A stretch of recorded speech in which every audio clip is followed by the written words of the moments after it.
അപ്പോ പരിപാടിയിലേക്ക് എല്ലാവരെയും സ്വാഗതം പറഞ്ഞുകൊണ്ട് സംസാരിക്കുന്നതിനായിട്ട് നമ്മുടെ നാഷണൽ കോർഡിനേറ്റർ ആയിട്ടുള്ള വർഗീസ് ചേട്ടനെ ക്ഷണിക്കുന്നു. ശരിക്കും നമ്മുടെ പരിപാടിയിലെ ഔപചാരികതകളൊന്നും തന്നെ ഉണ്ടാകാറില്ല. എല്ലാവരും ബന്ധുത്വത്തോടുകൂടി എല്ലാവരെയും സ്വീകരിക്കുക എന്നുള്ളതാണ്. ഇതില് പങ്കെടുക്കുന്നവരും സംഘാടകരും എല്ലാവരും അതിന്റെ പ്രാധാന്യത്തോടു കൂടി തന്നെ എല്ലാം ഉൾക്കൊള്ളുന്നവരാണ്. ഓക്കെ, അപ്പോ വർഗീസ് ചേട്ടൻ സംസാരിക്കും. എല്ലാവർക്കും നമസ്കാരം. ഞാൻ വർഗീസ് മാത്യു, ന്യൂഡൽഹിയിലാണ്. ഗ്രീൻ പീസ് ഫൗണ്ടേഷന്റെ നാഷണൽ കോർഡിനേറ്ററായിട്ട് കുറെ നാളായിട്ട് വർക്ക് ചെയ്യുന്ന 6 വർഷമായിട്ട് ഗ്രീൻ പീസ് ഫൗണ്ടേഷന്റെ കൂടെ ഉണ്ട്. അപ്പം ഇന്നത്തെ ഈ വിഷയം ദൈവത്തിന്റെ മനസ്സെന്നുള്ളത് അത് വളരെ എല്ലാവരും ക്യൂരിയസ് ആയിട്ട് പ്രതീക്ഷിക്കുന്ന ഒരു വിഷയമാണ്. അതുപോലെ അത് മറ്റെല്ലാവരെക്കാട്ടിലും ആധികാരികമായിട്ടും സമഗ്രമായിട്ടും പറയാൻ ഒളിമ്പസിന്റെ ദർശനങ്ങൾക്കേ കഴിയുള്ളൂ എന്നാണ് എൻ്റെ വിശ്വാസം. അപ്പൊ അത് എല്ലാവരും വളരെ ആകാംക്ഷയോടുകൂടി വളരെ ശ്രദ്ധയോടുകൂടി കേൾക്കുക. ഒളിമ്പസ് അതിനെ വളരെ വളരെ ഗഹനമായിട്ടുള്ള രീതിയിൽ അതിനെ അവതരിപ്പിക്കുന്നതായിരിക്കും. അപ്പൊ അതിലേക്ക് എല്ലാവരും ഞാൻ ക്ഷണിച്ചുകൊള്ളുന്നു. നന്ദി, നമസ്കാരം.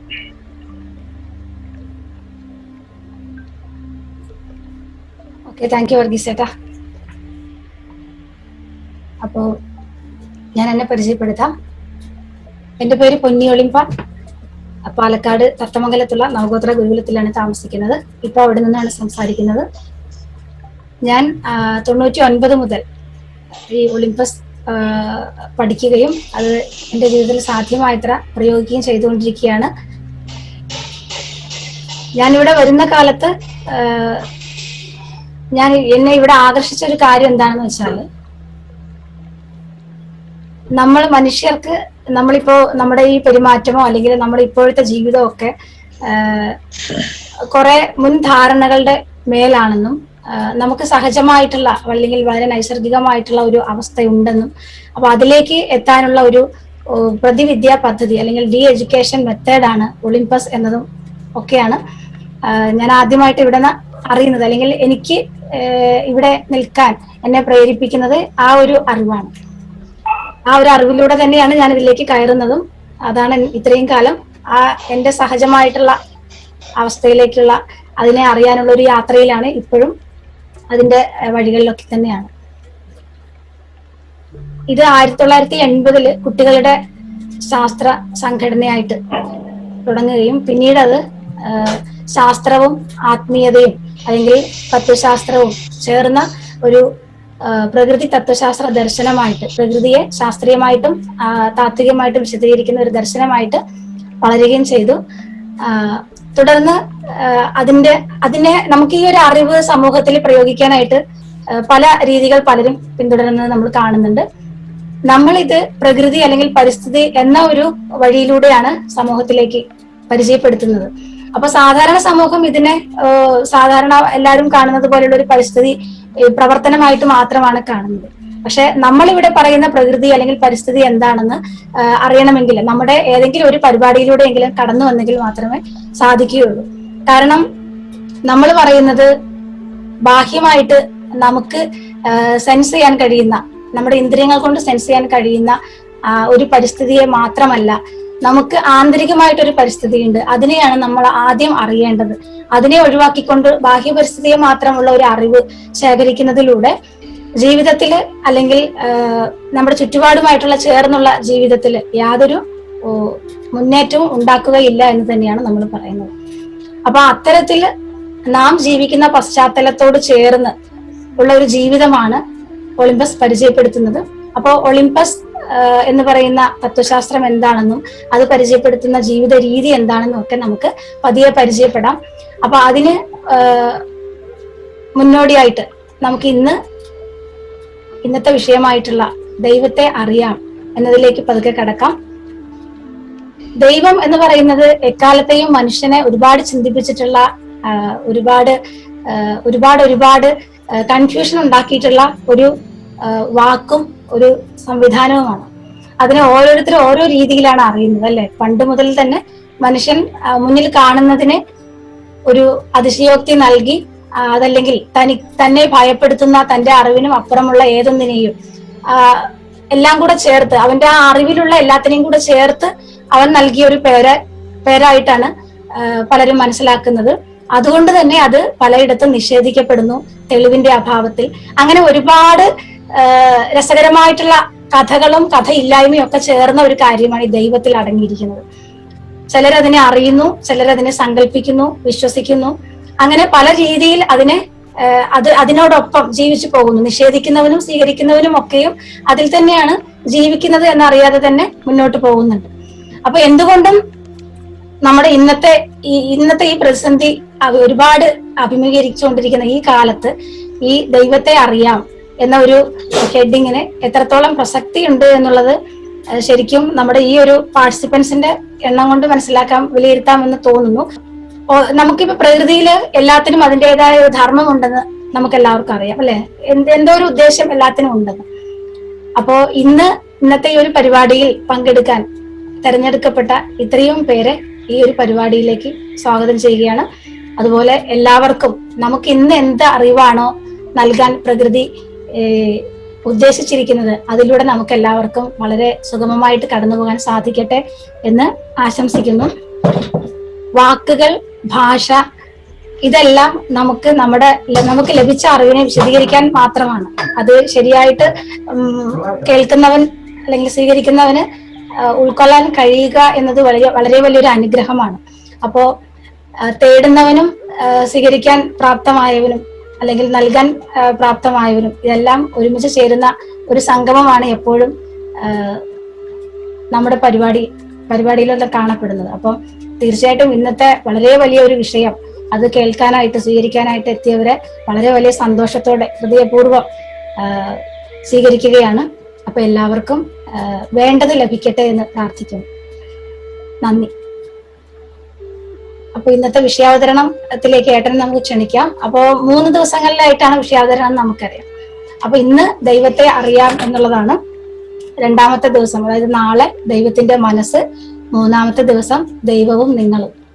അപ്പൊ ഇന്ന് ആദ്യത്തെ വിഷയമായിട്ടുള്ള ദൈവത്തെ അറിയാം എന്ന വിഷയാവതരണത്തിലേക്ക് ഏട്ടനെ സന്തോഷത്തോടു കൂടി സ്വാഗതം ചെയ്യുന്നു. ഏട്ടൻ നമസ്കാരം.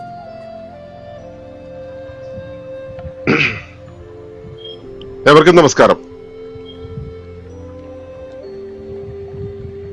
ചില പേരുകൾ, ചില ചിത്രങ്ങൾ, പിന്നെ 1-2 വീഡിയോകളും നന്നായിട്ടുണ്ട്. മുഖങ്ങളൊക്കെ കണ്ടു കഴിഞ്ഞാലാണ് നമുക്ക് മുഖത്ത് നോക്കി സംസാരിക്കാൻ പറ്റുക.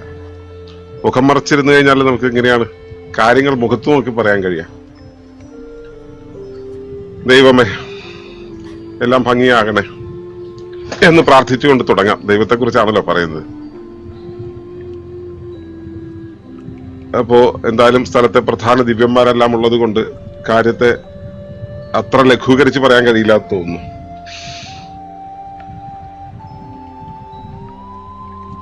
ഏവർക്കും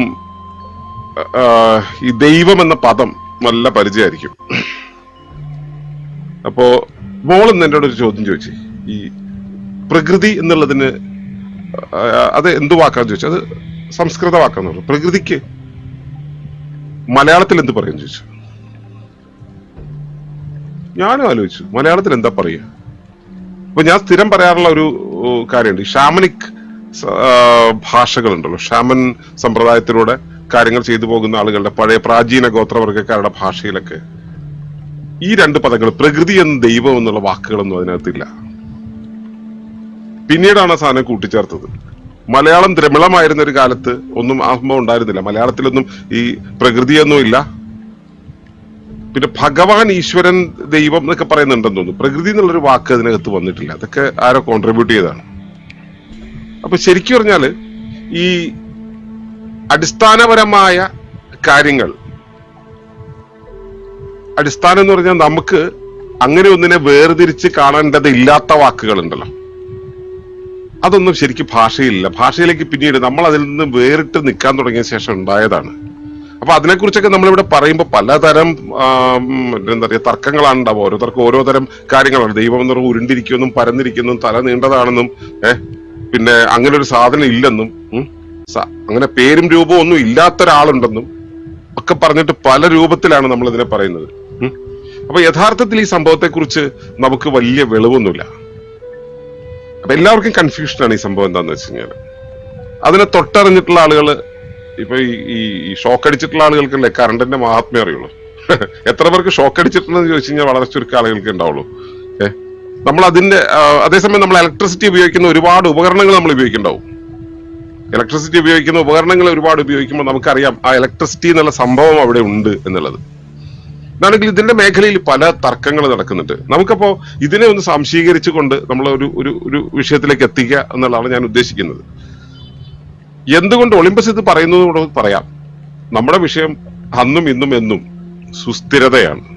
സസ്റ്റൈനബിൾ വിസ്ഡം. ഒരു ജീവിക്ക് നിലനിന്ന് പോകണമെങ്കിൽ എന്ത് ജ്ഞാനമാണോ വേണ്ടത്, അത് പുറത്തുനിന്നുള്ള ജ്ഞാനമാണെങ്കിൽ ശരി, അകത്തുനിന്നുള്ള ജ്ഞാനമാണെങ്കിലും ശരി, നിലനിന്ന് പോകണമെങ്കിൽ, നന്നായിരിക്കണമെങ്കിൽ, സ്വാസ്ഥ്യത്തിലായിരിക്കണമെങ്കിൽ എന്ത് ജ്ഞാനമാണോ വേണ്ടത് ആ ജ്ഞാനം ഉണ്ടായിരിക്കുക എന്നത് മാത്രമാണ് ലക്ഷ്യമാക്കുന്നത്. അതിനുവേണ്ടിയാണ് നമ്മൾ ഒരു ഇക്കോ വില്ലേജ് ഉണ്ടാക്കുന്നതും.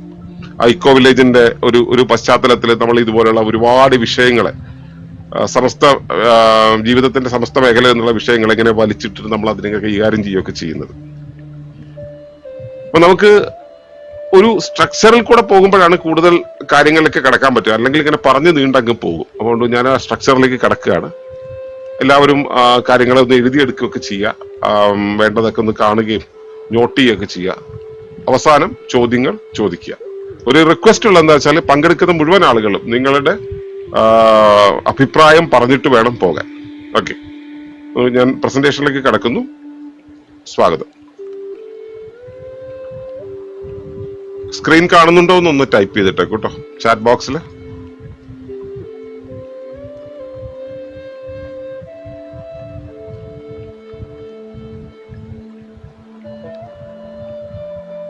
ഓക്കെ, അപ്പോൾ ക്യൂ ലൈഫ് പ്രാക്സിസിന്റെ ഇന്റേൺഷിപ്പിന്റെ ഭാഗമായിട്ടാണ് ഈ ഒരു പ്രോഗ്രാം നടത്തുന്നത്. മൈൻഡ് ഓഫ് ഗോഡ് എന്നുള്ളതാണ് ഈ പ്രോഗ്രാമിന്റെ പേര്. എ കോംപ്രിഹെൻഷൻ ഓൺ റെവറൻഷ്യൽ ഇക്കോളജി, ഇതാണ് നമ്മുടെ വിഷയം. ഓക്കെ, അതിൽ ആദ്യത്തെ ചാപ്റ്റർ നോ ദ ഗോഡ്, ദൈവത്തെ അറിയുക എന്നുള്ളതാണ് നമ്മുടെ ആദ്യത്തെ വിഷയം. ഓക്കെ, അപ്പോ ഇതിൽ പങ്കെടുക്കുന്നതിന് മുമ്പ് നിങ്ങൾ ചെയ്യേണ്ട ഒരു കാര്യം എന്താ വെച്ചാൽ, നിങ്ങൾ ചില കാര്യങ്ങൾ സൂക്ഷിക്കണം. ഒന്ന്, ഒരു തുറന്ന മനസ്സ് സൂക്ഷിക്കണം. നിങ്ങൾക്ക് എന്ത് വിശ്വാസം ഉണ്ടെങ്കിലും ശരി, എന്ത് തരം വിശ്വാസമാണെങ്കിലും നിങ്ങൾ അതിനെ ഒന്ന് തൽക്കാലത്തേക്ക് അഴിച്ചു വെക്കുക. കാണുന്നതിന് മുമ്പും കേൾക്കുന്നതിന് മുമ്പും കുറച്ചു മുമ്പ് ഞാനൊരു ഒപ്പീനിയൻ നമ്മുടെ കൂട്ടത്തിലുള്ള ഒരാൾ അറിയിച്ച ഒരു ഒപ്പീനിയൻ കേട്ടതാണ്. ഈ ഗ്രീൻ ക്രോസ് എന്ന് പറയുന്നത് ക്രിസ്ത്യാനിറ്റി ആയിട്ട് ബന്ധമുണ്ടാകും. ക്രിസ്ത്യാനിറ്റി ഫണ്ട് ചെയ്യുന്നതായിരിക്കും. ഈ ക്രോസ് എന്ന് വന്നുകൊണ്ട് ഉണ്ടായ കുരിശാണത്. എന്തുമാതിരി മുൻവിധികളാണ് മനുഷ്യർക്കുള്ളത്. അപ്പൊ മുൻവിധികൾ ഇഷ്ടം പോലെ ഉണ്ടായിക്കോട്ടെ. പക്ഷെ തൽക്കാലത്തേക്ക് ഇത് സെഷൻ കേൾക്കുന്ന സമയത്തെങ്കിലും, അത് എനിക്ക് വേണ്ടിയിട്ടല്ല, എനിക്ക് വേണ്ടി നിങ്ങൾ ഒന്നും അഴിച്ചു വെക്കണ്ട. നിങ്ങൾക്കിത് മനസ്സിലാവണം എന്നുണ്ടെങ്കിൽ അതൊന്ന് ഓപ്പൺ മൈൻഡ് ആയിട്ടിരിക്കുക, തുറന്നു വയ്ക്കുക. രണ്ട്, സ്വീകാര്യത ഉണ്ടായിരിക്കുക. നമുക്ക് ഞാൻ ഈ പറയുന്ന കാര്യത്തെ കോഴ്സ് കഴിയുന്നത് വരെ അല്ലെങ്കിൽ പ്രോഗ്രാം കഴിയുന്നത് വരേക്കെങ്കിലും നിങ്ങൾക്ക് ഒരു സ്വീകാര്യത ഉണ്ടെങ്കിൽ മാത്രമാണ് കാര്യങ്ങൾ ബോധ്യമാവുക. ഓക്കെ, അതുപോലെ നമ്മൾ ഒരു ഏകീഭാവത്തിൽ ഇതിനെ മുൻപോട്ട് കൊണ്ടുപോകുമ്പോൾ മാത്രമാണ് നമുക്ക് കൃത്യമായിട്ട് കാര്യങ്ങളിലേക്ക് എത്താൻ കഴിയുക. ഓക്കെ, അതുപോലെ തന്നെ ഇംപ്രവൈസ് ചെയ്യുക. ഞാൻ പറയുന്നതിന് തുടർച്ചയായിട്ട് ചെയ്യേണ്ടത് നിങ്ങൾ ചെയ്യുക. ഞാൻ നിങ്ങളോട് എന്നാൽ പിന്നെ ഒന്ന് ശ്വാസം ഉള്ളിലേക്ക് എടുക്കുക എന്ന് പറഞ്ഞാൽ ശ്വാസം ഉള്ളിലേക്ക് എടുക്കുക. ഞാൻ അതല്ല പറയാൻ പോകുന്നത്. എന്നാലും ഇതൊന്ന് നോട്ട് ചെയ്യുമെന്ന് പറഞ്ഞാൽ നോട്ട് ചെയ്യുക. ഒന്ന് ടൈപ്പ് ചെയ്തിട്ടേക്കെന്ന് പറഞ്ഞാൽ ടൈപ്പ് ചെയ്തിട്ടേക്കുക. സസെപ്റ്റബിലിറ്റി ഉണ്ടാവുക. നമ്മൾ പറയുന്ന കാര്യത്തിന് നിങ്ങൾക്ക് ഞാനൊരു കാര്യത്തിൽ പരിചയപ്പെടുത്തുമ്പോൾ നിങ്ങളെ ഒരു വഴിക്ക് ഞാൻ കൊണ്ടുപോകുന്ന സമയത്ത്, ഞാൻ കൈപിടിച്ച് നടത്തുന്ന സമയത്ത്, ഞാൻ പിടിക്കുന്ന വഴി നിങ്ങൾ വന്നില്ലെങ്കിൽ എനിക്ക് നിങ്ങളോട് ശരിക്കും കൃത്യമായിട്ട് കമ്മ്യൂണിക്കേറ്റ് ചെയ്യാൻ കഴിയില്ല. അപ്പോൾ ഇംപ്രവൈസ് ചെയ്യുക. ഒരു കാര്യം കൂടെ, നമ്മൾ നമ്മുടെ എല്ലാ പരിപാടികളിലും തുടങ്ങുമ്പോൾ അല്ലെങ്കിൽ അതിലേക്ക് വന്നെത്തുമ്പോൾ നമ്മൾ പരിചയപ്പെടുത്തുന്ന, ഞങ്ങളിൽ ഇവിടെ ഇരിക്കുന്ന മിക്കവാറും പേർ ദിവസവും രാവിലെ ചെയ്യുന്ന ഒരു പ്രോസസ്സാണ് ബന്ധുത്വ മനനം എന്നുള്ളത്. ഒട്ടേറെ ഗ്രാമങ്ങളെ, നാടുകളെ പരിവർത്തിപ്പിച്ച, മനസ്സിന് പരിവർത്തനം ഉണ്ടാക്കി കൊടുത്ത ഒന്നാണിത്. ആ ബന്ധുത്വ മനനം കേട്ടുകൊണ്ട് നമുക്ക് തുടങ്ങാം. അപ്പോ എല്ലാവരും ഒന്ന് റിലാക്സ് ചെയ്തിരിക്കുക. എന്നിട്ട് ഒന്ന് കണ്ണടയ്ക്കുക. നിങ്ങളുടെ ശ്വാസത്തെ ശ്രദ്ധിച്ചോളൂ കേട്ടോ.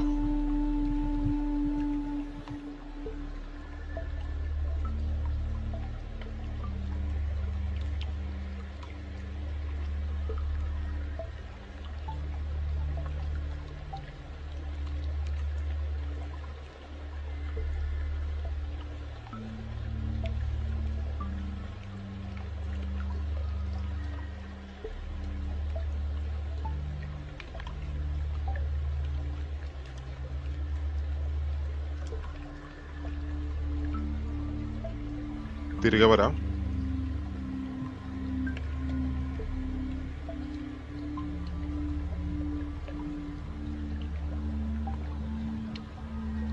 കൈകൾ കൂട്ടിത്തിരുമ്മി മുഖവും ചെവിയും ശരീരവും തുടങ്ങി പാദം വരെ ഒന്ന് കൊണ്ടുപോവുക. ഇനി ഈ പ്രസന്റേഷനെ കുറിച്ചാണ്. ഇത് ഏതാണ്ട് കഴിഞ്ഞ 1/4 നൂറ്റാണ്ട് കാലത്ത് ഈ കമ്മ്യൂണിനകത്ത്, ഈ ഗുരുകുലത്തിനകത്ത് ജീവിതത്തിൽ നിന്നും സാധനകളിൽ നിന്നും ബോധ്യപ്പെട്ട കാര്യങ്ങളും അതിനു മുമ്പ് അതിലേക്ക് എത്താൻ കാരണമായിട്ടുള്ള കഴിഞ്ഞ 40ഓളം വർഷത്തെ എൻ്റെ യാത്രയുടെയും ഫലമായിട്ട് എനിക്ക് ബോധ്യം വന്ന കാര്യങ്ങളെ കുറിച്ചാണ് ഈ പറയുന്നത്. ഞാൻ ഈ വിശുദ്ധ ഗ്രന്ഥങ്ങള് പഠിക്കുകയല്ല വായിക്കുകയൊക്കെ ചെയ്തിട്ടുള്ളത് വളരെ ചെറിയ കാലത്താണ്. 8 വയസ്സിലും 7 വയസ്സിലും 9 വയസ്സിലൊക്കെയാണ്. അതിനുശേഷം ഞാനതൊന്നും വായിച്ചിട്ടില്ല. അപ്പൊ എനിക്ക് അവയിലൊക്കെ എന്താ പറയുന്നതെന്നൊന്നും അറിയില്ല. നമ്മൾ ഇവിടെ പറയുന്നത് ഇക്കോ സ്പിരിച്വാലിറ്റി ആധാരമായിട്ടാണ്, ഇക്കോസഫിക്കലായിട്ട് നമ്മൾ പറയുന്നത് ആഴ പ്രകൃതിശാസ്ത്രത്തെ ആധാരമാക്കിയിട്ടാണ് പറയുന്നത്. പൂർണ്ണമായിട്ടും ആത്മീയമായ ഒരു വഴിയിലാണ് നമ്മളത് പറയുന്നത്. ഇക്കോസെൻട്രിക് ആണ്, പ്രകൃതി കേന്ദ്രിതമായിട്ടാണ് പറയുന്നത്. അതുപോലെ തന്നെ ഇക്കോ സ്പിരിച്വൽ ആണ്, പ്രകൃതിയുടെ ആത്മീയതയെക്കുറിച്ചാണ് പറയുന്നത്. മൂല്യങ്ങളിൽ ആധാരമാക്കിക്കൊണ്ടാണ് പറയുന്നത്. സമഗ്രമായിട്ടാണ് പറയുന്നത്, പ്രായോഗികമായിട്ടാണ് പറയുന്നത്, അനുഭവാത്മകമായിട്ടാണ് പറയുന്നത്.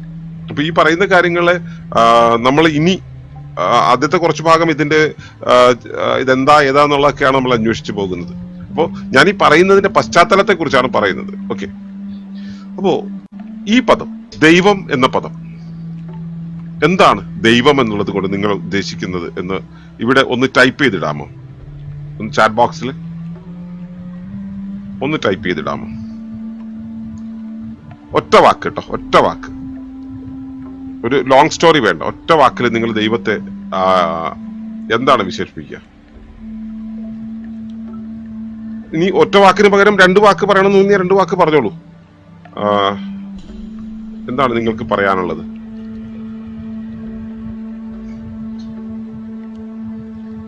Okay okay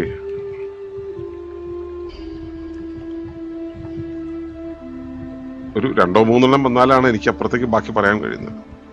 okay okay okay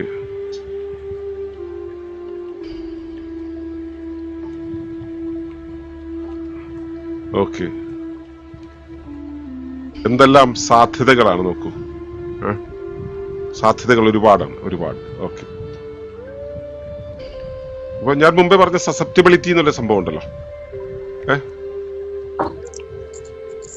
ആ സംഭവം ഇല്ലാതെ ഇരുന്ന് കേൾക്കുന്നവരെ കുറിച്ച് സ്വയം ഒന്ന് ആലോചിച്ച് നോക്കുക കേട്ടോ. സസെപ്റ്റിബിലിറ്റി എന്ന് പറഞ്ഞാൽ നമ്മളൊരു എക്സസൈസ് ആണ്. ഈ എക്സസൈസിലൂടെ കടന്നു പോകുന്ന സമയത്ത് നിങ്ങൾ ഇന്ററാക്ട് ചെയ്യുക. ഇന്ററാക്ട് ചെയ്യുമ്പോഴാണ് നിങ്ങൾക്കത് മനസ്സിലാവുക. അല്ലെങ്കിൽ നിങ്ങളുടെ ബുദ്ധി കൊണ്ടാണ് ഇത് എടുക്കാൻ വരുന്നതെങ്കിൽ നിങ്ങൾക്കത് മനസ്സിലാവില്ല. ഓക്കെ ഓക്കെ ദൈവം ഉണ്ടെന്ന വിശ്വാസമുണ്ട്, ഇല്ലെന്ന വിശ്വാസമുണ്ട്. ഇതല്ല ദൈവം എന്ന വിശ്വാസമുണ്ട്, ഇതാണ് ദൈവം എന്ന വിശ്വാസമുണ്ട്. പലതരം വിശ്വാസങ്ങളാണ്. എന്താണെങ്കിലും ദൈവം എന്നത് ഒരു വിശ്വാസമാണ്. ദൈവം എന്നുള്ളത് ഒരു എക്സിസ്റ്റൻസ് ആണോ നമുക്ക് അറിയില്ല എന്ന് വെച്ച് കഴിഞ്ഞാൽ നമ്മൾ ആരും കണ്ടിട്ടില്ല. അപ്പോൾ അതിനെക്കുറിച്ച് നമ്മൾ അന്വേഷിക്കുന്നത്. അപ്പോൾ ഉണ്ടെന്ന് പറയുന്ന നാസ്തികവാദമാണ് തീയിസം എന്ന് പറയുന്നത്. തീയിസം പറയുന്നത് എന്താ വെച്ചാൽ ഒരു ഡിവൈൻ റിയാലിറ്റിയെ കുറിച്ച്, വളരെ വിശുദ്ധമായിട്ടുള്ള ഒരു യാഥാർത്ഥ്യത്തെ കുറിച്ചുള്ള ഒരു വിശ്വാസമാണ്, ബിലീഫാണ്. അത് തന്നെ ഒറ്റ ദൈവമേ ഉള്ളൂ, ലോകത്താകെ കൂടെ ഒരൊറ്റ ദൈവമേ ഉള്ളൂ എന്ന് പറയുന്നതാണ് മോണോതീയിസം എന്ന് പറയുന്നത്. ലോകത്ത് കാണുന്നത് മുഴുവൻ ഈശ്വരൻ തന്നെയാണ്, ഈശ്വരന്റെ ഭാഗമാണെന്ന് പറയുന്നതാണ് ഈ പാൻതീയിസം എന്ന് പറയുന്നത്. പ്രകൃത്യാത്മീയത പോലുള്ള നമ്മുടെ വിഷയങ്ങള്, സൂഫിസം പോലുള്ള സംവിധാനങ്ങളെല്ലാം തന്നെ പാൻതീയിസത്തിൽപ്പെട്ടതാണ്. പല ഷാമനിക് സമ്പ്രദായങ്ങളും പാൻതീയിസത്തിൽപ്പെട്ടതാണ്. പോളിതീയിസം പോലുള്ള വിഭാഗങ്ങള്, അതായത് ഇപ്പോ ഈജിപ്ഷ്യൻ, അതുപോലെ തന്നെ ഭാരത സംസ്കാരങ്ങൾ ഒക്കെ പോളിതീയിസത്തിൽപ്പെട്ടതാണ്. ഇതുപോലെ തന്നെ ഭാരതത്തിൽ തന്നെ നാസ്തികവാദം പോലുള്ള കാര്യങ്ങളും ഒക്കെ എത്തീസത്തിൽപ്പെട്ടതാണ്, വിത്തൗട്ട് ഗോഡാണ്. അത് കാര്യങ്ങളെ ഡിസ്കസ് ചെയ്യുന്നത് ഈ യാചന ഇങ്ങോട്ട് അതിനെ ക്ഷണിക്കില്ല, ദൈവത്തെ ക്ഷണിക്കില്ല ചർച്ചയ്ക്ക്. ദൈവത്തിന് അവിടെ സ്ഥാനം കൊടുക്കാതെയുള്ള പരിപാടികളാണ് എത്തിയസത്തിന്റെ. അപ്പൊ തീയസത്തിന്റെ ഭാഗങ്ങളാണ് ഇതെല്ലാം. മോണോതീസം ആണെങ്കിൽ ശരി, പാന്തീസം ആണെങ്കിൽ ശരി, പോളിതീസം ആണെങ്കിൽ ശരി, എത്തിയസം ആണെങ്കിലും ശരി, ഇതെല്ലാം തന്നെ ഈ ദൈവ വിശ്വാസങ്ങളുടെ വ്യത്യസ്ത മുഖങ്ങളാണ്, വിശ്വാസങ്ങളാണ് എന്ന് മനസ്സിലാക്കുക. എത്തിയസം എന്ന് പറയുന്നതും ദൈവമില്ല എന്ന് പറയുന്നതും ഒരു വിശ്വാസമാണ്. ഓക്കെ, ഇത് ഈ വിശ്വാസം എന്ന് പറയുന്നത് നമ്മൾ എങ്ങനെ പെർസീവ് ചെയ്യുന്നു എന്നതിനനുസരിച്ച് നമ്മൾ എങ്ങനെ കാണുന്നു, കാര്യത്തെ എങ്ങനെ കാണുന്നു, ഒരു സംഭവത്തെ കാണുന്നു, ഒരു പൂവിനെ കാണുന്നു. ആ പൂവെന്ന് പറയുന്നതിന് അതിന്റെ ഇതള് ഇന്ന മണം വരുന്നതാണ്, ആ മണത്തിൽ നിന്ന് പിഴിഞ്ഞെടുത്താൽ നമുക്ക് ഇന്നത് കിട്ടും, ഇന്ന രീതിയിലുള്ള കാര്യങ്ങൾക്ക് ഉപയോഗിക്കാം എന്ന് ഒരു സുഗന്ധ വ്യഞ്ജനത്തെ സുഗന്ധ ദ്രവ്യത്തെ ഉണ്ടാക്കുന്ന ഒരാൾ ചിന്തിക്കുകയാണെങ്കിൽ അതിനെ പൂവിൽ തലയിൽ ചൂടുന്നത് എങ്ങനെയാണെന്നുള്ളതാണ് ഒരു പെൺകുട്ടി ചിന്തിക്കുക. അതിന്റെ വളവും തിരിവും ഒക്കെ എങ്ങനെയാണെന്നാണ് ഒരു കലാകാരൻ ചിന്തിക്കുക. അത് തിന്നാൽ എന്ത് രുചികരമായിരിക്കുന്ന ഒരു ആട് ചിന്തിക്കുക. ഓരോരുത്തരും ഓരോ രൂപത്തിലാണ്, ഒന്നിനെ കാണുന്നത് വ്യത്യസ്ത രൂപത്തിലാണ്. കാഴ്ചയ്ക്ക് വ്യത്യാസമുണ്ട്, കാഴ്ചപ്പാടിന് വ്യത്യാസമുണ്ട്. അപ്പൊ നമ്മൾ എങ്ങനെ പെർസീവ് ചെയ്യുന്നു എന്നുള്ളതനുസരിച്ചാണ് നമ്മുടെ വിശ്വാസം മാറി നിൽക്കുന്നത്. അപ്പോ ഈ ദൈവം എന്ത് എന്നുള്ളത് ഉണ്ടല്ലോ, ഈ വിശദീകരണമൊക്കെ വന്നിട്ടുണ്ടല്ലോ. വിശദീകരണം വന്നതൊക്കെ തന്നെ എന്താണ് ഇത് നമുക്ക് അറിയില്ല, ഇത് എങ്ങനെയാണ്, നമുക്ക് ഇത് എങ്ങനെയാണെന്നുള്ള അറിയില്ല. ഇതിന്റെ കുറിച്ചുള്ള അന്വേഷണത്തിലാണ് ഈ ദൈവം എന്നുള്ളതിനെ കുറിച്ച് നമ്മളിപ്പോ അന്വേഷിക്കുന്നില്ലേ. ഇത്തരം അന്വേഷണത്തിൽ നിന്നാണ് ശരിക്കും പറഞ്ഞ തത്വശാസ്ത്രം എന്നുള്ള സംഭവം ഉണ്ടാവുന്നത്. ശാസ്ത്രം ഉണ്ടാവുന്നത് അന്വേഷണത്തിൽ നിന്നാണ്. അതിൽ നിന്നാണ് ആത്മീയത ഉണ്ടാകുന്നത്, അതിൽ നിന്നാണ് മതം ഉണ്ടാകുന്നത്. ഈ ഫിലോസഫിക്കകത്ത് ദൈവം എന്നുള്ളതിന്റെ സാധ്യതകളെ കുറിച്ച് വിശകലനം ചെയ്യുമ്പോൾ, ശാസ്ത്രം എന്നുള്ളത് ദൈവത്തിന്റെ തെളിവിന് വേണ്ടി പരീക്ഷണങ്ങൾ നടത്തുന്നു. സ്പിരിച്വാലിറ്റി എന്ന് പറയുന്നത് ഇതിന്റെ പ്രവർത്തന രീതികളെ കുറിച്ച് പറയുന്നു. ഇതുമായിട്ട് യാതൊരു കണക്ഷനുമില്ലാതെ, ദൈവവുമായിട്ട് യാതൊരു കണക്ഷനുമില്ലാതെ റിലീജിയൻ അല്ലെങ്കിൽ മതം എന്നുള്ള സാധനം ആളുകളെ പിടിച്ചിട്ട് ചട്ടക്കൂട്ടിലാക്കിയിട്ട് ഇങ്ങനെ നടത്തിക്കൊണ്ടുപോകുന്നു, ദൈവത്തിന്റെ പേരും പറഞ്ഞിട്ട്. ഇതാണ് തമ്മിലുള്ള വ്യത്യാസം. അപ്പോ ഇതിൽ റിലീജിയൻ എന്നുള്ള സംഭവത്തിന് ആണ് ദൈവമായിട്ട് കണക്ഷൻ ഇല്ലാതെ നിൽക്കുന്നത്. അതേസമയം റിലീജിയൻ എന്നുള്ള സംഭവത്തെ എതിർത്ത് നിൽക്കുന്ന ഒരു ഭാഗം, അല്ലെങ്കിൽ റിലീജിയനായിട്ട് ചേർന്ന് പോകാത്ത ഒരു സംഭവമാണ് സയൻസ് എന്ന് പറയുന്നത്. അപ്പൊ സയൻസ് ആൻഡ് റിലീജിയൻ എന്നുള്ള ഒരു വശത്തും ഫിലോസഫി ആൻഡ് സ്പിരിച്വാലിറ്റി എന്നുള്ളത് ഇതിനോട് ചേർന്ന് നിൽക്കുന്ന ഒരു പക്ഷത്വമാണ് നിൽക്കുന്നത് എന്ന് മനസ്സിലാക്കുക. ഓക്കെ, ഈ ദൈവം എന്ന് പറയുന്നത് ഓംനി പ്രസന്റ് ആണെന്നുള്ളൊരു പ്രയോഗമുണ്ട്. ഓംനി പ്രസന്റ്, എല്ലായിടത്തും ഉള്ളതാണ് ദൈവം എന്നുള്ളത്. അങ്ങനെ 4 വാക്കുകളുണ്ട്. ഓംനി പ്രസന്റ്, ഓൾവേസ്, എവരിവർ, എപ്പോഴും എല്ലായിടത്തും ഉള്ളതാണ് ദൈവം. ഓക്കെ. ഓംനി സയന്റ്, എല്ലാത്തിനെയും അറിയുന്നത്. ഓംനി സയന്റ് എന്ന് പറയുന്നത് സർവ്വ കാര്യങ്ങളെയും, എവിടെ എന്ത് നടക്കുന്നു അത് മുഴുവൻ അറിയുന്നത്. പരിബോധം, പരമബോധം എന്നൊക്കെ പറയാം. ഓക്കെ. ഓംനിപൊട്ടന്റ്, ഓൾ പവർഫുൾ, എല്ലാ കാര്യങ്ങളും ചെയ്യാൻ പാകത്തിൽ ശക്തിയുള്ളത്. Okay. And omnificent, creator of all, എല്ലാത്തിനെയും ഉണ്ടാക്കുന്നത്. ഇങ്ങനെയാണ് ദൈവത്തെ കുറിച്ചുള്ള സങ്കല്പനം. ഓക്കെ. അപ്പോ ദൈവം എന്നുള്ളത് ഈ എല്ലായിടത്തുമുള്ളതും എല്ലാം അറിയുന്നതും എല്ലാത്തിനും കേപ്പബിൾ ആയിട്ടുള്ളതും എല്ലാത്തിനെയും സൃഷ്ടിച്ചതുമായിട്ടുള്ള ദൈവം. ഇതാണ് ദൈവത്തെക്കുറിച്ചുള്ള പൊതുവായിട്ടുള്ള ഒരു ധാരണ എന്ന് പറയുന്നത്. ഇതിന് തീയിസ്റ്റുകളുടെ വ്യൂവിൽ അല്ലെങ്കിൽ ആസ്തികവാദികളുടെ വ്യൂവിൽ എന്താണ്? ദൈവം എന്ന് പറയുന്നത് ഒരു അനിമേറ്റർ ആണ്. കാര്യങ്ങളെ അനിമേറ്റ് ചെയ്യുന്ന, ചലിപ്പിക്കുന്ന ഒരാള്. അതിനെ ഉരുവാക്കുന്നത്, നമ്മളെയൊക്കെ ഉരുവാക്കുന്നത് ദൈവമാണ്. കൺട്രോൾ ചെയ്യുന്നത് ദൈവമാണ്. കൊല്ലുന്നത്, നമ്മളെ ഇല്ലാതാക്കുന്നതും ദൈവമാണ്. സൃഷ്ടി സ്ഥിതി സംഹാരം എന്നൊക്കെ പറയുന്നത് ഈ അനിമേറ്ററുടെ പണിയാണ്. വേറെ ചിലർ ആലോചിക്കുന്ന അങ്ങനെയല്ല. അയാൾക്ക് ഈ സൃഷ്ടി സ്ഥിതിയൊന്നുമല്ല കാര്യം. അയാളുടെ പ്രധാന പണി എന്ന് പറയുന്നത് അപ്രൈസറുടെ പണിയാണ്. വിലയിടുന്ന ഇയാൾ എത്ര ചെയ്തു, ഈ ഇപ്പൊ നമുക്ക് പരിചയമുള്ളത് വെച്ചിട്ടാണല്ലോ ഓരോരുത്തരെ കണക്കാക്കുന്നത്. ഇപ്പൊ ഒരു കുട്ടിക്ക് ഒരു പാമ്പ് വരുന്നത് കണ്ടു കഴിഞ്ഞാൽ ആ പാമ്പിനെ കണ്ടോ, അതിന്റെ വര കണ്ടോ, എന്തൊരു ചന്തായിരിക്കുന്നു, അതിന്റെ ക്യാമറ എടുക്കും, ഞാനൊരു ഫോട്ടോ എടുക്കട്ടെ എന്ന് പറയുന്ന ഒരു സ്വഭാവം വരുന്നുണ്ടെങ്കിൽ അത് അപ്പനും അമ്മയും അങ്ങനെ പെരുമാറുന്നത് കൊണ്ടാണ്. അവന് അതേ പരിചയമുള്ളൂ. ഒരു പടിയെടുക്കും, തല്ലിക്കൊള്ളട്ടെ എന്ന് പറയുന്നത് അവന്റെ അപ്പം പെരുമാറുന്നത് കണ്ടിട്ടാണ്. അപ്പൊ ഈ ഒരു കുഞ്ഞ് എന്ത് കണ്ടിട്ടാണോ വളരുന്നത് അതിനനുസരിച്ചാണ് അവരതിനെ വിലയിരുത്തുക. അപ്പൊ ഒരാളുടെ ബിഹേവിയർ കണ്ടു കഴിഞ്ഞാൽ ഈ കുഞ്ഞിന് വിവരങ്ങൾ കൊടുത്ത ആൾ എന്താണ് പറഞ്ഞു കൊടുത്തതെന്ന് മനസ്സിലാക്കാൻ പറ്റും. നിങ്ങൾക്ക് ഇതിന്റെ അവസാനം അയാൾ നമ്മളെ എങ്ങനെ ജഡ്ജ് ചെയ്യും, അയാൾ ഈ രാജാവ്, കഥകളി കാണുന്ന രാജാവ്, യഥാർത്ഥ രാജാവിന്റെ കാര്യം, കഥകളി കാണുന്ന രാജാവ്, അയാൾ നമുക്ക് വേണ്ടി ഈ തല വെട്ടിക്കളയുന്ന ശിക്ഷ ഉണ്ടാക്കുന്നെങ്കിൽ ആ ശിക്ഷ ഉണ്ടാക്കി തരുന്നൊക്കെ പറയുന്ന രീതിയിൽ ഒരാൾ വിശ്വസിക്കുന്നുണ്ടെങ്കിൽ അത് അവരെ പഠിപ്പിച്ചത് അതാണെന്നുള്ളതാണ്. അനിമേറ്റർ എന്ന് പറയുന്നത് വേറൊരു പഠിക്കലാണ്. നമ്മളെ സൃഷ്ടിച്ചത്, നമ്മളെ നിയന്ത്രിക്കുന്നത്, നമ്മളെ സംഹരിക്കുന്നത് എന്ന് പറയുന്നത് വേറൊന്നാണ്. ജഡ്ജ്മെന്റ് എന്ന് പറയുന്നത് മറ്റൊന്നാണ്. വേറെ ചിലർ മനസ്സിലാക്കുന്നത് എങ്ങനെയാ വെച്ചാൽ ഒരു പവർ ഫോം ആയിട്ടാണ്, ഒരു വ്യക്തിയായിട്ടല്ല, ഒരു പവർ ഫോം ആയിട്ടാണ്. അത് പവർ വിത്തിൻ എന്ന് പറയുന്നൊരവസ്ഥ. നമ്മുടെ ഉള്ളിലുള്ള ശേഷിയാണ് ദൈവം എന്ന് പറയുന്നു. സൂപ്പർ നാച്ചുറൽ എന്ന് പറയുന്നത് നമുക്ക് പ്രകൃതിക്കും അതീതായത്, പ്രപഞ്ചത്തിന്റെ വെളിയിലും മറ്റേ അപ്പുറത്ത് ചായക്കടയുടെയും അപ്പുറത്ത് നിന്ന് വന്ന സാധനമാണെന്നുള്ള രീതിയിലാണ് ചിലരുടെ ധാരണ. സൂപ്പർ നാച്ചുറൽ എന്ന് വെച്ചാൽ അങ്ങനെയല്ല, പ്രകൃത്യാതീതമായിട്ടുള്ളത്. ഇവിടെ ഉള്ളത് മുഴുവൻ പ്രകൃതിയാണെന്ന് മനസ്സിലാക്കാനുള്ള സാമാന്യബോധമുണ്ടെങ്കിൽ ഈ ഒരു പ്രയോഗം തന്നെ വരില്ലായിരുന്നു. പക്ഷെ അതിന് യാതൊരു പ്രസക്തിയില്ല. നമ്മൾ പറയുന്നത് സൂപ്പർ നാച്ചുറൽ എന്ന് വെച്ചാൽ നാച്ചുറലിനും അപ്പുറത്തുള്ള. സുജിത്ത് മൈക്കൊന്ന് ഓഫ് ചെയ്യണേ.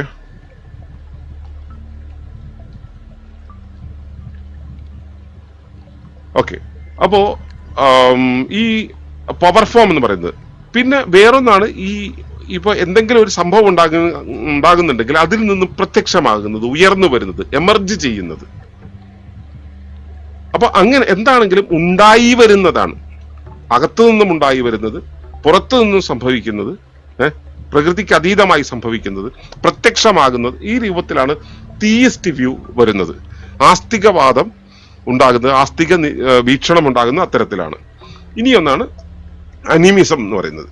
അനിമിസം എന്ന് പറയുന്നത് ലോകത്തുള്ള എല്ലാം, സർവ്വതിനും ജീവനുണ്ട് എന്ന് മനസ്സിലാക്കുന്ന, എവറിത്തിങ് ഹാസ് ലൈഫ് എന്ന് പറയുന്ന രീതിയിലുള്ള ഒരു കാഴ്ചയാണ്. അതും തീയിസ്റ്റ് വ്യൂ ആണ്. എന്ന് വെച്ചാൽ ദൈവം എന്നുള്ള ആ ഒന്നിനെ, ദൈവം എന്നുള്ള പേരിലല്ല എന്ന് മാത്രം, ദൈവം എന്നുള്ള ഒന്നിനെ അംഗീകരിക്കുന്ന ഒരു വ്യൂ ആണ്. പക്ഷേ അത് സാധാരണ തീയിസ്റ്റ് വ്യൂവില് ദൈവസങ്കല്പവുമായിട്ട്, തലയിൽ കൊമ്പുള്ള ദൈവവുമായിട്ട്, 6 കൈയുള്ള ദൈവമായിട്ട്, കയ്യിൽ വാളുള്ള ദൈവവുമായിട്ട് ഒന്നും ബന്ധമൊന്നും ഉണ്ടാവില്ല. എല്ലാത്തിലും എല്ലാമായി കാണുന്ന ഒരു അവസ്ഥയാണ്. അതിനാണ് അനിമിസം എന്ന് പറയുക. അവിടെ എല്ലാം ഈശ്വരീയമാണ്, എല്ലാം ഈശ്വരീയത്തിന്റെ ഭാഗമാണെന്നാണ് അതിന്റെ സങ്കല്പം. ഓക്കെ, ഇനി എത്തിയിസ്റ്റ് വ്യൂ. ഈ ചിത്രം നിങ്ങൾക്ക് പരിചയം ഉണ്ടാവും. മിസ്റ്റർ ഡിങ്കൻ, ബാലമംഗളത്തിലെ ഡിങ്കൻ, അദ്ദേഹമാണത്രേ ഇവിടുത്തെ അവിശ്വാസികളുടെ നേതാവ്. അപ്പോ നോ ഗോഡ്, ദൈവം എന്നുള്ള സംഭവമേ ഇല്ല എന്നുള്ളതാണ് ഈ ഒരു സങ്കല്പം. അതായത് എത്തിയിസ്റ്റ് വ്യൂ എന്ന് പറയുന്നത്. ദൈവം ഇല്ല എന്നുള്ള സങ്കല്പം. ആയിക്കോട്ടെ, ദൈവം ഉണ്ടെന്ന് തെളിവില്ല. Absence of evidence is evidence of absence ആണ് പറയുന്നത്. അതായത് ഉണ്ട് എന്നുള്ളതിന് തെളിവില്ല. അപ്പൊ ഉണ്ട് എന്നുള്ളതിന് തെളിവില്ലാത്തത് കൊണ്ട് അത് ആണ് ഇല്ല എന്നുള്ളതിന് തെളിവ്. അതുകൊണ്ട് ദൈവം ഇല്ല എന്ന് സ്ഥാപിക്കുന്നു എത്തിയിസം.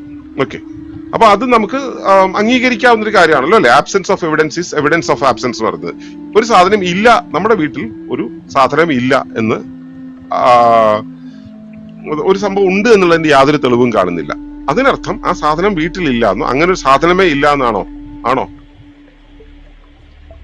Absence of evidence is not an evidence of absence. ഇതാണ് സത്യം. ഒരു സംഭവം ഉണ്ട് എന്ന് തെളിവില്ലെങ്കിൽ അത് ഇല്ല എന്നുള്ളതിന്റെ തെളിവല്ല. ഇങ്ങനെ പറയുന്നത് തന്നെ ഒരു സംഭവം ഇല്ല, ഉണ്ട് എന്ന് തെളിവില്ല എങ്കിൽ ഇല്ല എന്ന് ഉള്ളതിന്റെ തെളിവാണെന്ന് പറയുന്നത് ഈ സ്കൂൾ കുട്ടികളില്ലേ, സ്കൂൾ കുട്ടികൾ ഒരുമിച്ചിരുന്ന് വർത്തമാനം പറയുന്ന സമയത്ത്, തർക്കിച്ച് ഒക്കെ കളിക്കുന്ന സമയത്ത് അവർക്കിടയിൽ വരുന്ന വാദം പോലെയാണ്. ഇത് വാദിക്കാൻ വേണ്ടി ഉണ്ടാക്കിയ ഒരു സംഭവമാണ്. അതുകൊണ്ട് തന്നെ നമ്മൾ റിജക്ട് ചെയ്യുന്നു ഈ ഒരു വാദത്തെ. ഒരു കട്ട യുക്തിവാദിയായിരുന്ന ഞാൻ ഇങ്ങനെ സംസാരിച്ചിട്ടുണ്ട് ഒരു കാലത്ത് കേട്ടോ. സ്കൂൾ കാലത്ത് ഇങ്ങനെ സംസാരിച്ചിട്ടുണ്ട്. അയ്യോ, ഇതിലൊരു വാക്ക് വിട്ടു. And we have our own reasons to reject it. ഈ ഒരു സംഭവത്തെ, തീസത്തെ നമ്മൾ റിജക്ട് ചെയ്യുന്നതിന് കൃത്യമായ കാരണങ്ങളുമുണ്ട്. അത് പിന്നീട് എപ്പോഴെങ്കിലും വേണ്ടി വരികയാണെങ്കിൽ പറയാം. ഓക്കെ, ഇനിയാണ് പാന്തീസ്റ്റ് സമീപനം എന്ന് പറയുന്നത്, പാന്തീസം എന്ന് പറയുന്നത്. പാന്തീസം എന്ന് പറയുന്ന സംഭവം ഓൾ ഈസ് ഗോഡ് എന്നുള്ളതാണ്. ഇവിടെ കാണുന്ന സർവവും ദൈവമാണ് എന്നുള്ളതാണ്. സർവവും ദൈവീകതയാണ് എന്നാണ് കുറച്ചുകൂടെ വ്യക്തമായിട്ട് പറയാൻ കഴിയുക. ഓക്കെ, ഞാനത് പെട്ടെന്ന് കാര്യങ്ങളിലേക്ക് എത്താൻ വേണ്ടിയിട്ട് ഞാൻ ഇങ്ങനെ സംസാരിക്കുന്നത്. നോട്ട് ബീയിങ് ബട്ട് ഡൂയിങ്, അതാണ് ദൈവീകത എന്ന് പറയുന്നത്. അത് ബീയിങ് അല്ല. ദൈവം എന്ന് പറയുന്നത് ഒരു വസ്തുവല്ല, നിലനിൽക്കുന്ന ഒരു സാധനമല്ല. ദൈവം എന്ന് പറയുന്നത് ഒരു സത്തയല്ലാത്തത് കൊണ്ട് അതിനെ നമ്മൾ വിളിക്കുക ദൈവീകത എന്നാണ്. ദൈവീകത എന്ന് പറയുമ്പോൾ അതൊരു ഡൂയിങ് ആണ്, ബീയിങ് അല്ല, ഡൂയിങ് ആണ്. Okay, not being but doing. അതാണ്, ഇതൊരു പ്രവൃത്തിയാണ്, പ്രക്രിയയാണ് എന്നുള്ളതാണ്. അവിടെ നമ്മൾ പറയുന്ന ഒരു കാര്യം എന്ന് പറയുന്നത് അതുകൊണ്ട് തന്നെ നോ ഗോഡ് ബട്ട് ഗോഡ്ലിനെസ് എന്നുള്ളതാണ്. ദൈവമല്ല, ദൈവീകതയാണ് ഉള്ളതെന്നാണ് പാന്തീസത്തിന്റെ ഒരു പ്രയോഗം. ഓക്കെ, അപ്പോ എക്സാക്ട്ലി എന്താണ് ഈ ഗോഡ് എന്ന് പറയുന്ന സംഭവം? ഈ ഫണ്ടമെന്റൽ എക്സിസ്റ്റൻസ് ഉണ്ടല്ലോ, നമ്മുടെ പ്രാഥമികമായിട്ടുള്ള ആത്യന്തികമായ നമ്മുടെ നിലനിൽപ്പിന് അടിസ്ഥാനമാകുന്നത് എന്താണ്? ഞാൻ ആരാണ്? ഫണ്ടമെന്റലി ഞാൻ ആരാണ് എന്നുള്ളത്. എന്താണ് എന്റെ സൃഷ്ടി? എന്താണ് ഞാൻ എവിടെ തുടങ്ങി? എങ്ങനെയാണ് ഇത് ഉണ്ടാവുന്നത്? എന്താണെങ്കിലും ഈ ഒരു അന്വേഷണത്തില് ഒരു തുടക്കമിട്ടത് ആരാണ്? ഇതിനെ തുടക്കമിട്ടത് one who began the race. ഈ നമ്മുടെ ഈ യാത്രയുണ്ടല്ലോ, ഈ യാത്രയ്ക്ക് ആരാണ് തുടക്കമിട്ടത്? അതാണ് ഇതിലെ അന്വേഷണം. ആരാണ് ഇതിന് തുടക്കമിട്ടത് എന്നുള്ളത്. ഇവിടെ ഒരു ക്രിയേറ്റർ പാരഡോക്സ് വരുന്നുണ്ട്. അതായത് തുടക്കമിട്ടത് എന്ന് നമ്മൾ പറയുമ്പോൾ നമ്മുടെ ലീനിയർ തോട്ടിന്റെ ഭാഗമായിട്ട് നമ്മളെപ്പോഴും നമുക്ക് രേഖീയമായിട്ടാണ് ചിന്തിക്കാൻ കഴിയും. അതുകൊണ്ട് നമ്മളെപ്പോഴും പറയും എല്ലാത്തിനും, ചിലപ്പോൾ കടുത്ത വിശ്വാസികളോട് സംസാരിക്കുമ്പോൾ അവർ പറയുന്നതാണ്, എല്ലാത്തിനും ഒരു സൃഷ്ടാവ് വേണ്ടേ? പ്രപഞ്ചത്തിലുള്ള സർവ്വസാധനത്തിനും ഒരു സൃഷ്ടാവ് വേണം. പ്രപഞ്ചത്തിലുള്ള സർവ്വതിനും ഒരു സൃഷ്ടാവ് ആവശ്യമാണ്. ഓക്കെ, നമ്മൾ അംഗീകരിക്കുന്നു. അതുകൊണ്ട് ഇവിടെ ഒരു സൃഷ്ടാവുണ്ട്, ഫൈനലായിട്ട് വരുന്ന ഒരു സൃഷ്ടാവുണ്ട്. ആ സൃഷ്ടാവാണ് ഈശ്വരൻ എന്ന്. അപ്പൊ ഇവർ പറഞ്ഞ വാദത്തെ തന്നെ നമ്മൾ എടുക്കുകയാണെങ്കിൽ എല്ലാത്തിനും ഒരു സൃഷ്ടാവ് വേണമെന്ന് പറയുകയാണെങ്കിൽ നമ്മൾ അംഗീകരിക്കുന്നു. എന്നിട്ട് ഇരുന്ന് ഒരു കാപ്പിയൊക്കെ കുടിച്ച് പരിപ്പുവടയും തിന്നതിന് ശേഷം അടുത്ത ചോദ്യം ചോദിക്കാം, ഹൂ ക്രിയേറ്റഡ് ദ ക്രിയേറ്റർ? ആരാണ് ക്രിയേറ്ററെ ക്രിയേറ്റ് ചെയ്തത്? കാരണം ആദ്യം എന്താ പറഞ്ഞത്? ക്രിയേറ്റർ, എല്ലാത്തിനും ഒരു ക്രിയേറ്റർ വേണം എന്നാണ് പറഞ്ഞത്. അങ്ങനെയാണ് ക്രിയേറ്റർക്ക് ഒരു ക്രിയേറ്റർ ഉണ്ടാവണം. അപ്പോ ഇവിടുത്തെ പ്രശ്നം എന്താന്ന് വെച്ച് കഴിഞ്ഞാൽ ഈ സൃഷ്ടാവും സൃഷ്ടിയും എന്നുള്ള രണ്ട് കാര്യങ്ങൾ, സൃഷ്ടാവും സൃഷ്ടിയും, ഈ രണ്ട് കാര്യങ്ങൾ ഉണ്ടാവുക എന്നുള്ള ഒരു അവസ്ഥ ആണ് ഈ ആദ്യത്തെ വാദികൾക്കുള്ളത്. എല്ലാത്തിനും ഒരു സൃഷ്ടാവ് വേണം എന്ന് പറഞ്ഞിട്ട് ആ സൃഷ്ടാവ് എന്നുള്ള സംഭവം വേറെ, സൃഷ്ടി എന്നുള്ള സാധനം വേറെ എന്ന് പറയുന്നതാണ് മറ്റേ ഈ ഡ്യുവാലിറ്റി എന്ന് പറയുന്നത്. അതേസമയം നമ്മൾ ഈ ഒരു ചോദ്യത്തോടു കൂടി, ഈ ക്രിയേറ്റർ പാരഡോക്സിലെ പ്രധാന ചോദ്യം ആയിട്ടുള്ള ഹൂ ക്രിയേറ്റഡ് ദ ക്രിയേറ്റർ എന്നുള്ള ചോദ്യം ചോദിക്കുന്നതോടുകൂടി ആദ്യത്തെ ചോദ്യം, ഇത് നമ്മൾ ആ മറ്റേ തീയസത്തിന്റെ എത്തിയസത്തിന്റെ ആ ഒരു വാദം ഉണ്ടല്ലോ, തെളിവില്ലായികയാണ്, ഉണ്ട് എന്ന് തെളിവില്ലായികയാണ്, ഇല്ല എന്നുള്ളതിന് തെളിവ് എന്ന് പറഞ്ഞാൽ, അതേപോലെ തന്നെ ഇതും ഇവിടെ നിരാകരിക്കപ്പെടുകയാണ്. എല്ലാത്തിനും ഒരു സൃഷ്ടാവ് വേണമെങ്കിൽ സൃഷ്ടാവിനെ ആര് സൃഷ്ടിച്ചു എന്നൊരു ചോദ്യം കൊണ്ട് നമുക്ക് ആ ഒരു സൃഷ്ടാവ് വേണം എന്നുള്ള സൃഷ്ടാവാദത്തിന് നമുക്ക് തടസ്സം ചെയ്യേണ്ട കാര്യമില്ല. അതിനും വിലയില്ലാണ്ടാവുന്നു, അതും നമ്മൾ റിജക്ട് ചെയ്യുന്നു. അപ്പോ അവിടെ നിന്നും ഈ സൃഷ്ടാവ് സൃഷ്ടി എന്ന് പറയുന്ന രണ്ടെണ്ണം ഇല്ല, ഒന്നാണ് എന്നുള്ള അവസ്ഥയിലേക്ക് പോകും. ശരിക്കും പറഞ്ഞാൽ പ്രാചീനമായി ഈശ്വരീയത്തെ ബോധ്യം വന്നിട്ടുള്ള മുഴുവൻ സംസ്കാരങ്ങളും, മുഴുവൻ തത്വചിന്തകളും, മുഴുവൻ സാധനാക്രമങ്ങളും ഇത് തന്നെയാണ് പറയുന്നത്, രണ്ടല്ല എന്നുള്ള അവസ്ഥ, രണ്ടില്ല എന്ന അവസ്ഥ. നമ്മുടെ സിദ്ധ സമ്പ്രദായമാണെങ്കിലും യോഗശാസ്ത്ര ആണെങ്കിലും സൂഫി സമ്പ്രദായം ആണെങ്കിലും ഒക്കെ തന്നെ നോൺ ഡ്യുവാലിറ്റി ആണ് പറയുന്നത്. അവിടെ സൃഷ്ടാവ് സൃഷ്ടി എന്നുള്ള രണ്ടെണ്ണം ഇല്ല. ഓക്കെ, അപ്പൊ ഇവിടെ ശരിക്കും ഉള്ളത് എന്താണ്? What exactly is God? Trinity of creation എന്ന് പറയുന്നത്. അതായത് ക്രിയേറ്റർ, ക്രിയേറ്റഡ്, ക്രിയേഷൻ, ഈ മൂന്ന് കാര്യങ്ങൾ. ക്രിയേറ്റർ സൃഷ്ടാവ്, ക്രിയേഷൻ സൃഷ്ടി, സൃഷ്ടിക്കൽ എന്നുള്ള കർമ്മം, ക്രിയേറ്റഡ് സൃഷ്ടിച്ചത്. ഈ മൂന്ന് കാര്യങ്ങളുണ്ട്. ഈ മൂന്ന് കാര്യങ്ങളും എന്താണോ, രണ്ടും മൂന്നല്ല, രണ്ടല്ല, ഒന്നാണ്, അല്ലെങ്കിൽ രണ്ടല്ലാത്തതാണ് എന്ന് പറയുന്നതാണ്. അതിനെയാണ് നമ്മൾ ഈശ്വരീയം എന്ന് പറയുന്നത്. സൃഷ്ടാവായും സൃഷ്ടിച്ചതായും സൃഷ്ടി എന്നുള്ള കർമ്മമായും മാറുന്നത്, അതാണ് ഈശ്വരീയം എന്ന് പറയുന്നത് ആയിട്ട് ഇവിടെ പറയുന്നത്. ഓക്കെ, അപ്പൊ ആ രൂപത്തിലാണ് നമ്മൾ ഇതിനെ എടുക്കുന്നത്. ഓക്കെ, അപ്പോ നമുക്കുള്ള അനുഭവത്തിൽ വരുന്ന ഒരു ദൈവമുണ്ടല്ലോ, അനുഭവത്തിൽ വരുന്ന ഒരു ദൈവം, എക്സ്പീരിയൻഷ്യൽ ആയിട്ടുള്ള ഒരു ഗോഡ്. ഇത് സത്യത്തിൽ ഒരു ഇൻകോഗ്നേറ്റീവ് എൻറ്റിറ്റിയാണ്. നമുക്ക് അറിയാൻ കഴിയില്ല ഇങ്ങനെ ദൈവം ഉണ്ടോ ഇല്ലയോ എന്നുള്ളത്. നമുക്ക് അറിയാൻ കഴിയില്ല, പോയി തൊട്ടു നോക്കാനൊന്നും പറ്റുന്ന സാധനമല്ല ഇത് ദൈവം എന്നുള്ളത്. ഓക്കെ, അതൊരു മിസ്റ്റിക്കൽ എൻറ്റിറ്റിയാണ്. എന്ന് വെച്ചാൽ നമുക്ക് ടാഞ്ചിബിൾ ആയിട്ടുള്ള അളക്കാൻ കഴിയുന്ന ഒരു സ്കെയിലും എടുത്തുകൊണ്ട് പോയാൽ ഒരു ലിറ്റർ എടുത്തുകൊണ്ട് പോയിട്ട് അല്ലെങ്കിൽ ഒരു ത്രാസ് എടുത്തുകൊണ്ട് പോയി തൂക്കാൻ പറ്റുന്ന സംഭവമല്ല. ഇതൊരു മിസ്റ്റിക്കൽ എൻറ്റിറ്റിയാണ്. മിസ്റ്റിക്കൽ എന്ന് വെച്ച് കഴിഞ്ഞാൽ എന്താ, ഉണ്ടെന്ന് വലിയ തെളിവൊന്നുമില്ല, പക്ഷെ അതിന്റെ സാന്നിധ്യം, അതുണ്ട് എന്നുള്ളതിന്റെ സാന്നിധ്യം ചില തെളിവുകളിലൂടെ, ചില ദൃഷ്ടാന്തങ്ങളിലൂടെ വെളിപ്പെടുത്തും. അങ്ങനെ വെളിപ്പെടുന്നതിന് ഇപ്പൊ ഒരു മാജിക്കുകാരൻ ഇങ്ങനെ കൈ ഇങ്ങനെ ആക്കുന്നു, എന്നിട്ട് പെട്ടെന്ന് ഇങ്ങനെ ആക്കുന്ന സമയത്ത് കയ്യിൽ ഒരു പുഷ്പം. അപ്പൊ ഇതൊരു മിസ്റ്റിക്കൽ സ്റ്റേറ്റ് ആണ്, ഒരു മിസ്റ്റിക്കൽ എക്സ്പ്രഷൻ ആണ്. അത് കണ്ടു നിൽക്കുന്നവർക്ക് മനസ്സിലാവില്ല അത് എവിടെയാന്ന്. പക്ഷെ മാജിക് എന്നുള്ളത് കൺമുമ്പിൽ വെച്ച് കാണിക്കുന്ന ചില ട്രിക്കുകളായതുകൊണ്ട് ചിലർക്ക് അത് ഭൂരിഭാഗം പേർക്കും അതിന് ഇതാണ് കാര്യമെന്ന് മനസ്സിലാവും. പക്ഷേ അതറിയാത്തവർക്കോ, നമ്മുടെ മുന്നിൽ കാണുന്ന ഭൂരിഭാഗം കാര്യങ്ങളും ഇതുപോലെ മാജിക്കൽ ആയിട്ടുള്ള കാര്യങ്ങളാണെന്ന് മിക്കവാറും പേർക്ക് അറിയില്ല. അറിയുന്നത് വരെ കാര്യങ്ങൾ മിസ്റ്റിക്കലാണ്. ഇന്ന് പ്രഭാത സത്സംഗത്തിൽ ഇത് തന്നെയാണ് നമ്മൾ സംസാരിച്ചത്. അപ്പോൾ ആ മിസ്റ്റിക്കൽ എൻറ്റിറ്റിയെ നമുക്ക് മീറ്റ് ചെയ്യാം, നമുക്ക് അതിനെ അച്ചീവ് ചെയ്യാം, അതിലേക്ക് എത്താൻ കഴിയും, നമുക്ക് അതിനെ സ്പർശിക്കാൻ പറ്റും, അതിനെ നമുക്ക് ശരിക്കും തൊടാൻ പറ്റും. തൊടുക എന്ന് വെച്ചാൽ ഇങ്ങനെ കൊണ്ട് കൈ കൊണ്ട് ഇങ്ങനെ തൊട്ട് നോക്കിയിട്ട് ഉണ്ടോ ഇല്ലയോ എന്ന് പറയുന്ന ഒരു അവസ്ഥയല്ല ഞാൻ പറഞ്ഞത്. നമുക്ക് അനുഭവിക്കാൻ പറ്റും, പലർക്കും അത് പറ്റുന്നുണ്ട്. അച്ചീവ് ചെയ്യാൻ പറ്റും, നമുക്ക് ആ ഒരു അവസ്ഥയെ അച്ചീവ് ചെയ്യാൻ പറ്റും, നമുക്ക് മുൻപിലേക്ക് കൊണ്ടെത്തിക്കാൻ പറ്റും. അങ്ങനെ ഒരു മിസ്റ്റിക്കൽ എൻറ്റിറ്റി ആയിട്ടാണ് പലർക്കും ദൈവത്തെ ബോധ്യമാകുന്നത്. ഓക്കെ, അപ്പോ നമുക്ക് തൊട്ടറിയാൻ കഴിയാത്ത ഇൻകോഗ്നേറ്റീവ് ആയിട്ടുള്ള ഒരു സാധനത്തെ നമുക്കൊരു മിസ്റ്റിക്കൽ സ്റ്റേറ്റിലൂടെ, ഒരു നിഗൂഢമായിട്ടുള്ള അവസ്ഥയിലൂടെ നമ്മൾ കടന്നു പോകുമ്പോൾ, സ്പിരിച്വൽ പ്രാക്ടീസിലൂടെ കടന്നു പോകുമ്പോൾ, ചില അനുഭവങ്ങളിലൂടെ, ചില അനുഭൂതികളിലൂടെ നമുക്ക് അതിനെ മീറ്റ് ചെയ്യാനും അച്ചീവ് ചെയ്യാനും മാനിഫെസ്റ്റ് ചെയ്യാനും പറ്റും. അവിടെ ഒന്നും തന്നെ ഒരു വ്യക്തിഗത ദൈവം ഇല്ല. ആ വ്യക്തിഗത ദൈവത്തെ അറിയാനും കഴിയില്ല, അനുഭവിക്കാനും കഴിയില്ല. അവിടെ എല്ലാം ഉള്ളത് വ്യക്തിയല്ലാത്ത അനുഭവവും അനുഭൂതിയായി മാറുന്ന ഒന്നാണ്. അതാണ് ഈശ്വരീയം എന്ന് പറയുന്നത്. വേറൊരു അവസ്ഥയിൽ പറയുകയാണെങ്കിൽ ഇതൊരു വാല്യൂ എൻറ്റിറ്റിയാണ്. വാല്യൂ എൻറ്റിറ്റി എന്ന് പറയുമ്പോൾ ഇപ്പൊ മുമ്പേ ചിലർ പറഞ്ഞതുപോലെ സ്നേഹമാണ്. ശരിക്കും നല്ലൊരു രീതിയിലൊരു സ്നേഹമുണ്ടെങ്കിൽ, നമുക്ക് നമ്മുടെ ഉള്ളിൽ സ്നേഹമുണ്ടെങ്കിൽ, സ്നേഹത്തെക്കുറിച്ചുള്ള കാഴ്ചകൾ കാണുന്നുണ്ടെങ്കിൽ, സ്നേഹത്തിന്റെ സാന്നിധ്യം നമ്മൾ അറിയുന്നുണ്ടെങ്കിൽ നമുക്ക് ഉടനെ മനസ്സിലാവും ഇതാ സ്നേഹം, അത് പ്രസന്റ് ആയിരിക്കുന്നു. അത് എത്രയോ ഡിവൈൻ ആയിട്ടുള്ള ഒരു സ്റ്റേറ്റ് ആണ്. നമുക്ക് ഒരാളിൽ നിന്ന് സ്നേഹം കിട്ടുന്നു എന്ന് പറയുമ്പോൾ നമുക്ക് വല്ലാതെ സന്തോഷം തോന്നും, നമുക്ക് ഒരു സുരക്ഷ തോന്നും, നമുക്ക് ശ്രദ്ധിക്കപ്പെടുന്ന നമ്മുടെ മുകളിൽ കരുതലുള്ളതായിട്ട് തോന്നും. ആ ഒരു അവസ്ഥ വരുന്നത് ഒരു വിശുദ്ധമായിട്ടുള്ള ഒരു അവസ്ഥ അതിനകത്ത് എവിടെയോ കിടക്കുന്നത് കൊണ്ടാണ്, നമുക്ക് അതിനെ തൊട്ടറിയാൻ കഴിയുന്നതുകൊണ്ടാണ്, അതിനെ നമുക്ക് മീറ്റ് ചെയ്യാൻ പറ്റുന്നവർക്ക്.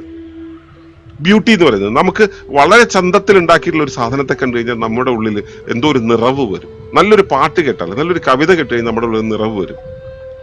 അതാണ് ഈശ്വരൻ എന്ന് പറയുന്നവരുണ്ട്. ചില കാര്യങ്ങളൊക്കെ തിരിച്ചറിഞ്ഞാൽ നമ്മളാകെ ഓഫായി പോകും. ചില കാര്യങ്ങൾ ഇങ്ങനെ തൊട്ടറിയുന്നതോടുകൂടി, ചിലത് കേട്ടറിയുന്നതോടുകൂടി, നമ്മൾ അനുഭവിച്ചറിയുന്നതോടുകൂടി നമ്മുടെ അറിവിൽ ഒരു വലിയ ഒരു തിരയിളക്കം ഉണ്ടാകുന്ന സമയത്ത് നമുക്ക് തോന്നും, ഭഗവാനെ ഇതെന്തൊരു മായ, ഇതെന്തൊരു മറിമായം, ഭഗവാൻ എന്തൊരു കാര്യമാണെന്നുള്ളത്. അത് നമുക്കുണ്ടാവുന്ന തെളിച്ചം, തുറവി ഉണ്ടാകുന്നത് വിസ്ഡം എന്ന് പറയും അതിന്. അപ്പോൾ ഒരു മിസ്റ്റിക്കൽ എൻറ്റിറ്റി ആയിട്ട് നമുക്ക് മനസ്സിലാക്കാം. ഇൻകോഗ്നേറ്റീവ് എൻറ്റിറ്റി നമുക്ക് തൊട്ടറിയാൻ കഴിയാത്ത എൻറ്റിറ്റി, മിസ്റ്റിക്കൽ എൻറ്റിറ്റി നിഗൂഢമായ എൻറ്റിറ്റി. വാല്യൂ എൻറ്റിറ്റി എന്ന് വെച്ചാൽ നമ്മൾ ഓരോ ജീവന്റെയും ജീവിതത്തിലെയും കാണുന്ന മൂല്യവത്തായ കാര്യങ്ങളായിട്ട് നമുക്ക് ഈശ്വരനെ മനസ്സിലാക്കാം.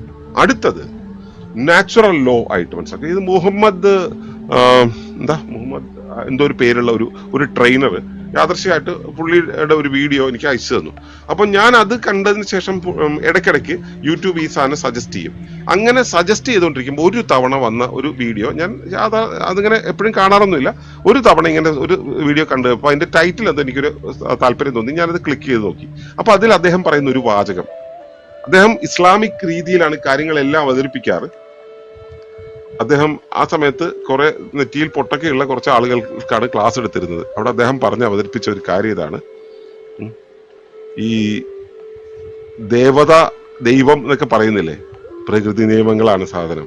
അതിനെ മനസ്സിലാക്കിയാൽ, അതിനെ പഠിച്ചു കഴിഞ്ഞാൽ, അതിനെ ഫോളോ ചെയ്തു കഴിഞ്ഞാൽ എല്ലാ കാര്യങ്ങളും നടക്കും. അതിനെയാണ് ദൈവാനുഗ്രഹം എന്ന് പറയുന്നത്. ദൈവത്തെ നമ്മൾ ഫോളോ ചെയ്യാന്ന് വെച്ച് കഴിഞ്ഞാൽ പ്രകൃതി നിയമങ്ങളെ ഫോളോ ചെയ്യുക എന്നുള്ളതാണ്. എനിക്ക് നല്ല ഇഷ്ടമായി അദ്ദേഹത്തിന്റെ ആ ഒരു പറച്ചില്. എത്ര സിമ്പിളായിട്ട് ആളുകൾക്ക് മനസ്സിലാകുന്ന രീതിയിലാണ് അദ്ദേഹം പറഞ്ഞത്. പ്രകൃതി നിയമങ്ങളെയാണ് ദേവതകളായി കണക്കാക്കേണ്ടത്. എത്രത്തോളം പ്രകൃതി നിയമങ്ങളുണ്ടോ അത്രത്തോളം ദേവതകളുണ്ടെന്ന് മനസ്സിലാക്കിയാൽ മതി. അതിനെ ഫോളോ ചെയ്താൽ നമുക്ക് എല്ലാ അനുഗ്രഹങ്ങളും ഉണ്ടാവുന്നതാണ്. ഒന്ന് ഓർത്തു വെച്ചോളൂ കേട്ടോ. എന്താണെങ്കിലും നാച്ചുറൽ ലോ എന്ന് പറയുന്നതാണ് എക്സ്പീരിയൻഷ്യൽ ലോയിലെ ഒരു എക്സ്പീരിയൻഷ്യൽ ഗോഡിന്റെ ഒരു അടുത്ത ഒരു ഡയമെൻഷൻ എന്ന് പറയുന്നത്. നാച്ചുറൽ ലോ, പ്രകൃതിയുടെ നിയമങ്ങൾ, അതില് ഫിനോമിനനായിട്ട് പ്രതിഭാസങ്ങൾ. ഇപ്പൊ ഗുരുത്വാകർഷണം ഒരു ഫിനോമിനാണ്, സൂര്യോദയം ഒരു ഫിനോമിനാണ്, വിശപ്പ് ഒരു പ്രതിഭാസമാണ്. ഇത്തരത്തിൽ ജീവിതമായിട്ട് ബന്ധപ്പെടുന്ന ഒട്ടേറെ പ്രതിഭാസങ്ങളുണ്ട്. ഈ പ്രതിഭാസങ്ങളെല്ലാം ഈശ്വരന്റെ പ്രസൻസിനെയാണ് കാണിക്കുന്നത്. കോൺഷ്യസ്നെസ് എന്ന് പറയുന്നത്, നമ്മൾ പ്രപഞ്ചത്തിൽ കാണുന്ന സർവ്വ വസ്തുക്കൾക്കും കോൺഷ്യസ്നെസ് ഉണ്ട്. പ്രപഞ്ചത്തിൽ കാണുന്ന സർവ്വ വസ്തുക്കളും സംഭവങ്ങളും സ്ഥലവും കാലവും രൂപവും എല്ലാം ഈ ബോധത്തിൽ നിന്നും ഉണ്ടാകുന്നതാണ്. ഏത് ബോധത്തിൽ നിന്നും? അത് പ്രപഞ്ചത്തിന്റെ ബോധത്തിൽ നിന്നാണ്. പ്രപഞ്ചബോധത്തിൽ നിന്നും ഉരുത്തിരിയുന്നതാണത്. അങ്ങനെ ഉണ്ടാകുന്നതാണ്. അതിനെ ആ ഒരു അവസ്ഥയെ എന്ന് വെച്ചാൽ പ്രപഞ്ചബോധത്തിൽ നിന്ന് ഉരുത്തിരിഞ്ഞ് പ്രപഞ്ചത്തിന്റെ ഒരു പശ്ചാത്തലത്തിൽ തന്നെ പ്രവർത്തിച്ച് അത് പ്രപഞ്ചവുമായിട്ട് തന്നെ വീണ്ടും ചെന്ന് ചേരുന്ന ഒരു അവസ്ഥയെ നമ്മൾ പെന്റാക്കു എന്നാണ് ഒളിമ്പസ് വിളിക്കുക. അപ്പൊ എന്താണെങ്കിലും ഈ നാച്ചുറൽ ലോയൊക്കെ നമ്മൾ മനസ്സിലാക്കുകയാണെങ്കിലും ഈ എക്സ്പീരിയൻഷ്യൽ ഗോഡിനെ നമുക്ക് കൃത്യമായിട്ട് എക്സ്പീരിയൻസ് ചെയ്യാൻ പറ്റും. ഓക്കെ, മനസ്സിലായി കാണുമെന്ന് വിചാരിക്കുന്നു. ഇനി ഇത്രയും പറഞ്ഞ കാര്യങ്ങളിൽ നിന്ന് വ്യത്യസ്തമായിട്ട് എന്താണ് ഒളിമ്പസിന് പറയാനുള്ളത് എന്നുള്ളതാണ് ഞാൻ പറയാൻ ശ്രമിക്കുന്നത്. ഇതുവരെ പറഞ്ഞത് ഇതിന്റെ ഒരു പശ്ചാത്തലമാണ്. അപ്പൊ ഈ പലതരം ദൈവങ്ങളെ കുറിച്ച് പറഞ്ഞപ്പോ ഇനിയുള്ളത് ഇക്കോ സ്പിരിച്വൽ ഗോഡ്ലിനെസ് ആണ്. പ്രകൃതി, ആത്മീയ ദൈവീകത. കാരണം മതങ്ങൾ പറയുന്ന അതിൽ മതത്തിൽ യഥാർത്ഥ ഈശ്വരീയ എന്നുള്ള സാധനം അകത്ത് ചെല്ലുന്നില്ല. ഈശ്വരനായിട്ട് വലിയ കണക്ഷനിലില്ലാണ്ട് മതങ്ങൾ പലതും കാര്യങ്ങളെ കൊണ്ടുപോകുന്നു. കാരണം മതത്തിന്റെ തട്ടകം വേറെയാ. മതം ഇടപെടുന്ന ഏരിയ എന്ന് പറയുന്നത് ആൾക്കൂട്ടത്തെ ബാലൻസ് ചെയ്ത് നിർത്തലാണ്. അവിടെ ഈശ്വരീയവുമായിട്ട് ഉള്ള കണക്ഷനോ ഒന്നും അവിടെ വലിയ പ്രസക്തമല്ല. ആൾക്കൂട്ടത്തെ കൃത്യമായിട്ട് ബാലൻസ് ചെയ്ത് സൊസൈറ്റിയെ അതിന്റെ ആ ഗോത്രത്തനിമ നഷ്ടപ്പെടുത്താതെ കൊണ്ടുപോവുക എന്നുള്ളത് മിക്കവാറും മതങ്ങളുടെ ഉദ്ദേശ്യം. അപ്പോ ഇക്കോ സ്പിരിച്വൽ ഗോഡ്ലിനെസ് എന്ന് പറയുന്നത് അതല്ല. അത് നമ്മളുമായി, നമ്മുടെ ചുറ്റുപാട്, നമ്മുടെ അകം ലോകവുമായി, പുറം ലോകവുമായി, ചുറ്റുപാടുമായി നമ്മുടെ ബന്ധത്തെ നിലനിർത്തിക്കൊണ്ട് നമ്മൾ കൃത്യമായിട്ട് അതിലേക്കായിരിക്കുന്ന ഒരവസ്ഥയാണ് ഇക്കോ സ്പിരിച്വൽ ഗോഡ്ലിനെസ് എന്ന് പറയുന്നത്. അതെങ്ങനെയാണ് ഒളിമ്പസ് അതിനെ മനസ്സിലാക്കുന്നത് എന്നാണ് ഞാൻ പറയാൻ ശ്രമിക്കുന്നത്. ഓക്കെ, അപ്പൊ അതില് ആദ്യമായിട്ട് പറയാനുള്ള ഒരു കാര്യം എന്ന് പറയുന്നത് ഡീപ്പ് ഇക്കോളജിയാണ്. പ്രകൃതി ശാസ്ത്രത്തെ നിങ്ങൾ മനസ്സിലാക്കിയിട്ടുണ്ടാവും. നമ്മുടെ എന്താ പറയാ, കീടനാശിനികൾ തളിച്ചു കഴിഞ്ഞാൽ ഇവിടെയുള്ള ശലഭങ്ങളെല്ലാം തീർന്നു പോകും. ശലഭങ്ങളെല്ലാം തീരുമ്പോൾ ഇവിടുത്തെ ഫുഡ് നെറ്റ്വർക്കിൽ മാറ്റം വരും. അങ്ങനെ വരുമ്പോൾ നമ്മുടെ ഇവിടെ ഭക്ഷ്യക്ഷാമം ഉണ്ടാകും. അത് വലിയ വലിയ വലിയ പ്രശ്നങ്ങൾ ഉണ്ടാക്കും എന്നൊക്കെ പറയുന്ന ഒരു ഇക്കോളജിക്കൽ സംഭവമുണ്ട്. നമ്മുടെ സോഴ്സ് തീർന്നു പോകുമ്പോൾ നമുക്ക് ഉണ്ടാകുന്ന ഒരു വെപ്രാളം ഉണ്ടല്ലോ, വെപ്രാളം കൊണ്ടുണ്ടായ സംഭവമാണ് ഇക്കോളജി. ഡീപ്പ് ഇക്കോളജി എന്ന് പറയുന്നത് അവിടെയല്ല നിൽക്കുന്നത്. ഇവിടെയുള്ള സർവ്വചരാചരങ്ങൾക്കും അവയുടെ അകത്ത് ലീനമായിട്ടുള്ള മൂല്യങ്ങളുണ്ടെന്നും വീടിന്റെ പറമ്പിന്റെ അറ്റത്തുള്ള ഒരു ചെടി നമ്മൾ വെട്ടിക്കളയുന്ന അതുകൊണ്ട് ഗുണം നമുക്കുണ്ടോ ഇല്ലയോ എന്ന് നോക്കിക്കൊണ്ടാണ്. അതിനു പകരം അങ്ങനെ ചെടിയെ വെട്ടാനുള്ള ഒരു എന്താ പറയാ ഒരു വിലയിരുത്തൽ നടത്താനുള്ള അർഹത നമുക്കില്ല എന്നും അവിടെ അത്തരത്തിലൊരു സംഭവത്തെ ചെയ്യുന്നുണ്ടെങ്കിൽ അതിനോടാണ് ചോദിക്കേണ്ടത്, അതിനോടാണ് നമ്മൾ അന്വേഷണം നടത്തേണ്ടത് എന്നാണ് പറയുന്നത്. അതായത് പ്രപഞ്ചത്തിലെ എല്ലാ വസ്തുക്കൾക്കും, ഈ ഭൂമിയിലെ, ഈ പ്രകൃതിയിലെ എല്ലാ ജീവജാലങ്ങൾക്കും അവയുടേതായിട്ടുള്ള ആന്തരിക മൂല്യം, ഇൻട്രൻസിക് വാല്യൂ ഉണ്ടെന്നാണ് ഡീപ്പ് ഇക്കോളജി പറയുന്നത്. ഇവിടെയുള്ള സർവ്വ വസ്തുക്കൾക്കും സർവ്വ സംവിധാനങ്ങൾക്കും ജീവനുണ്ടെന്ന് അത് മനസ്സിലാക്കുന്നു. ഓക്കെ, അതാണ് ഡീപ്പ് ഇക്കോളജി എന്ന് പറയുന്ന ഒരു ആശയം. അതിന്റെ ഡീറ്റെയിൽസിലേക്ക് ഞാനിപ്പോൾ പോകുന്നില്ല. അത് നമുക്ക് ഇനി ചോദ്യോത്തരയുടെ സമയത്ത് നിങ്ങൾക്ക് എന്തെങ്കിലും ചോദ്യങ്ങളായിട്ട് വരുന്നുവെങ്കിൽ നമുക്ക് ചർച്ച ചെയ്യാം. ഇത് വളരെ ഡീപ്പായിട്ട് പഠിക്കേണ്ട കാര്യങ്ങളാണ് ഇവയെല്ലാം. അത് ഒളിമ്പസ് അതിനുള്ള പ്ലാറ്റ്ഫോമാണ്. നിങ്ങൾക്ക് ഇതിലിരിക്കുന്ന പലരും അങ്ങനെ പഠിച്ചു പോകുന്നവരാണ്. നിങ്ങൾക്കും അക്കൂട്ടത്തിൽ കൂടാം. ഓക്കെ, അടുത്തത് ഞാൻ നമ്മള് ഈ പ്രകൃത്യാത്മീയ ദൈവീകത എന്നുള്ള സങ്കല്പത്തിലേക്ക് പോകുന്നതിന് മുമ്പായിട്ട് മനസ്സിലാക്കേണ്ട ചില കാര്യങ്ങളെ കുറിച്ചാണ് ഈ പറഞ്ഞു വരുന്നത്. ഓക്കെ, ഒരു സാധാരണ ജീവിയുടെ, സാധാരണ വ്യക്തിയുടെ ലോകവീക്ഷണത്തിൽ, ലോക ജീവിത വീക്ഷണത്തിൽ ഉണ്ടാകുന്ന ഒരു കാര്യം എന്ന് പറയുന്നത് ഏതൊരു വസ്തുവിനും അതിന്റെ ഒരു ഘടന ഉണ്ടാവുന്നതാണ്. എല്ലാം ദ്രവ്യമാണ്, ദ്രവ്യത്തിന് ചില പ്രോപ്പർട്ടീസ് ഉണ്ട്, അല്ലെ ആട്രിബ്യൂട്ട്സ് ഉണ്ട് എന്നാണ് പറയുന്നത്. അപ്പോൾ അത്തരത്തിലുള്ള ഒരു ആട്രിബ്യൂട്ടാണ് സ്ട്രക്ചർ എന്ന് പറയുന്നത്. അതിന്റെ മാസ് എന്നൊക്കെ പറയുന്നത് അതിന്റെ ഘടനാപരമായ രൂപമാണത്. ആ സ്ട്രക്ചറാണ് ഇതിലെ ഒരു ഒരു ഡയമെൻഷൻ. ഈ സ്ട്രക്ചറിനെ വെച്ചിട്ടാണ്, ഭൗതിക രൂപത്തെ വെച്ചിട്ടാണ് അതിന്റെ സർവമാന കാര്യങ്ങളെയും നമ്മൾ അളക്കുന്നത്. അങ്ങനെയാണ് ശാസ്ത്രത്തിന്റെ ഗതി, അങ്ങനെയാണ് ആധുനിക വിദ്യാഭ്യാസത്തിന്റെ ഗതി, അങ്ങനെയാണ് ആധുനിക ജീവിതത്തിന്റെ, ആധുനിക കാഴ്ചപ്പാടിന്റെ ഗതി. ആരുടെ കയ്യിലാണെന്നറിയോ? ഇത് ഗതി നൽകുന്നവന്റെ കയ്യിൽ, നൽകുന്നവൻ നമുക്ക് നൽകിയിട്ടുള്ളത് ഈ ഗതിയാണ്. ഈ ഘടനാപരമായിട്ടുള്ള ഒരു ഏകമാന രൂപം, ഭൗതിക രൂപം മാത്രമുള്ളത്. അപ്പൊ അത് ഈ ചിത്രത്തിന്റെ മുകൾ വശത്ത് നോക്കിയാൽ സ്ട്രക്ചറൽ സ്റ്റേറ്റ് എന്ന് എഴുതിയിരിക്കുന്നത് കാണാം. അപ്പൊ അങ്ങനെ ഒരു ഘടന, ഒരു വസ്തുവിനെ എടുത്തു കഴിഞ്ഞാൽ, ഇപ്പോ ഒരു കല്ലിനെ എടുക്കുക, ആ കല്ലിനെ എടുത്തു കഴിഞ്ഞാൽ കല്ലിന്റെ ഘടന എന്ന് പറയുന്നത് ഇങ്ങനെ സോളിഡ് ആയിട്ട് നിൽക്കുന്നത്, അത് ഖരരൂപത്തിലാണ് നിൽക്കുന്നത്. ഈ കല്ലിന് തന്നെ അനങ്ങാൻ കഴിയാത്ത അവസ്ഥയുണ്ട്, ഒരു സ്റ്റാറ്റിക് സ്റ്റേറ്റ് ഉണ്ട്. ആ സ്റ്റാറ്റിക് ആയിട്ടുള്ള അവസ്ഥയിൽ അതിനെ എത്തിച്ചത് അങ്ങനെ ഒരു സംഘാടനമാണ്. ഓക്കെ, അതാണ് അതിന്റെ ഫിനോമിനൻ അല്ലെങ്കിൽ സ്വഭാവവിശേഷം എന്ന് പറയുന്നത്. അതിനെക്കുറിച്ച് ഡീറ്റെയിൽ ആയിട്ട് പഠിക്കാൻ പിന്നീട് ഞാനിപ്പോൾ പറഞ്ഞു പോവുക മാത്രമാണ് ചെയ്യുന്നത്. ഫിനോമിനൽ സ്റ്റേറ്റ് അല്ലെങ്കിൽ പ്രാതിഭാസികമായിട്ടുള്ള അവസ്ഥ എന്ന് പറയുന്നത്. അതുപോലെ തന്നെ മൂന്നാമത്തെ ഒരു ഡയമെൻഷൻ ഉണ്ട്. ആ മൂന്നാമത്തെ ഡയമെൻഷൻ അതിന്റെ ഫങ്ഷണൽ സ്റ്റേജ് എന്ന് പറയുന്നത്. കല്ലിനെ സംബന്ധിച്ചോളം കല്ല് എന്ത് ചെയ്യുന്നു, എന്ത് ഫംഗ്ഷനാണ് ചെയ്യുന്നത്? ഒന്നും ചെയ്യില്ല, നിശ്ചലാവസ്ഥ, നിഷ്ക്രിയാവസ്ഥയിൽ നിൽക്കുന്ന മ്യൂട്ട് എന്ന് പറയുന്നത്. അത് ഇപ്പോ അതുപോലെ തന്നെ അതിന്റെ ചുറ്റുപാടുമായി അനുരൂപപ്പെടാനുള്ള ഒരു സ്വഭാവമുണ്ട്. അതിനെയാണ് സ്റ്റാറ്റിക് ഇൻറ്റ്യൂഷൻ എന്ന് പറയുന്നത്, അവബോധം എന്ന് പറയുന്നത്. അതിന് അങ്ങനെ തന്നെ ആക്കി നിർത്തുന്ന അതിനകത്ത് ലീനമായിട്ടുള്ള ബലങ്ങളുണ്ട്, സ്ട്രോങ് ന്യൂക്ലിയർ ഫോഴ്സ് എന്ന് പറയുന്നത്. അതിനെയാണ് ഗ്ലൂവോൺ എന്ന് പറയുന്നത്. ഞാൻ ഈ പറഞ്ഞ ഉദാഹരണങ്ങൾ ചിലപ്പോൾ പെട്ടെന്ന് ദഹിച്ചു എന്ന് വരില്ല, പകരം നിങ്ങളെ ഉദാഹരിച്ചുകൊണ്ട് പറയാം, അപ്പൊ കുറച്ചുകൂടി വ്യക്തമാവും. നിങ്ങളുടെ ശരീരം എന്ന് പറയുന്നത് ഇതിനകത്ത് ഇതെല്ലാം കൂടെ ചേർന്നതാണെങ്കിലും പ്ലാസ്മിക് ആയിട്ടുള്ളതാണ്. അപ്പോൾ ഘടന എന്ന് പറയുന്നത്, ഞാൻ 5 കാര്യങ്ങൾ പറയാം. നിങ്ങളുടെ ശരീരത്തിലെ ഘടന എന്ന് പറയുന്നത് നിങ്ങളുടെ ശരീരമാണ്. നിങ്ങളിലെ ഘടന എന്ന് പറയുന്നത് ശരീരമാണ്. നിങ്ങളിലെ ഫിനോമിനൽ സ്റ്റേറ്റ് എന്ന് പറയുന്നത് നിങ്ങളുടെ ജീവനാണ്, ജീവൻ. മൂന്നാമത്തേത് നിങ്ങളുടെ ഫങ്ഷണൽ സ്റ്റേറ്റ് എന്ന് പറയുന്നത്, ഡയറക്റ്റ് ആയിട്ടല്ലെങ്കിൽ പോലും തൽക്കാലത്തേക്ക് ഞാൻ അങ്ങനെ പറയുന്നു, നിങ്ങളുടെ ഫങ്ഷണൽ സ്റ്റേറ്റ് എന്ന് പറയുന്നത് നിങ്ങളുടെ മനസ്സാണ്. നാലാമത്തത് കോഗ്നിറ്റീവ് സ്റ്റേറ്റ് എന്ന് പറയുന്നത് നിങ്ങളുടെ അനുരൂപന തലമെന്ന് പറയുന്നത് നിങ്ങളുടെ ജ്ഞാനമാണ്, അറിവ് ആണ്.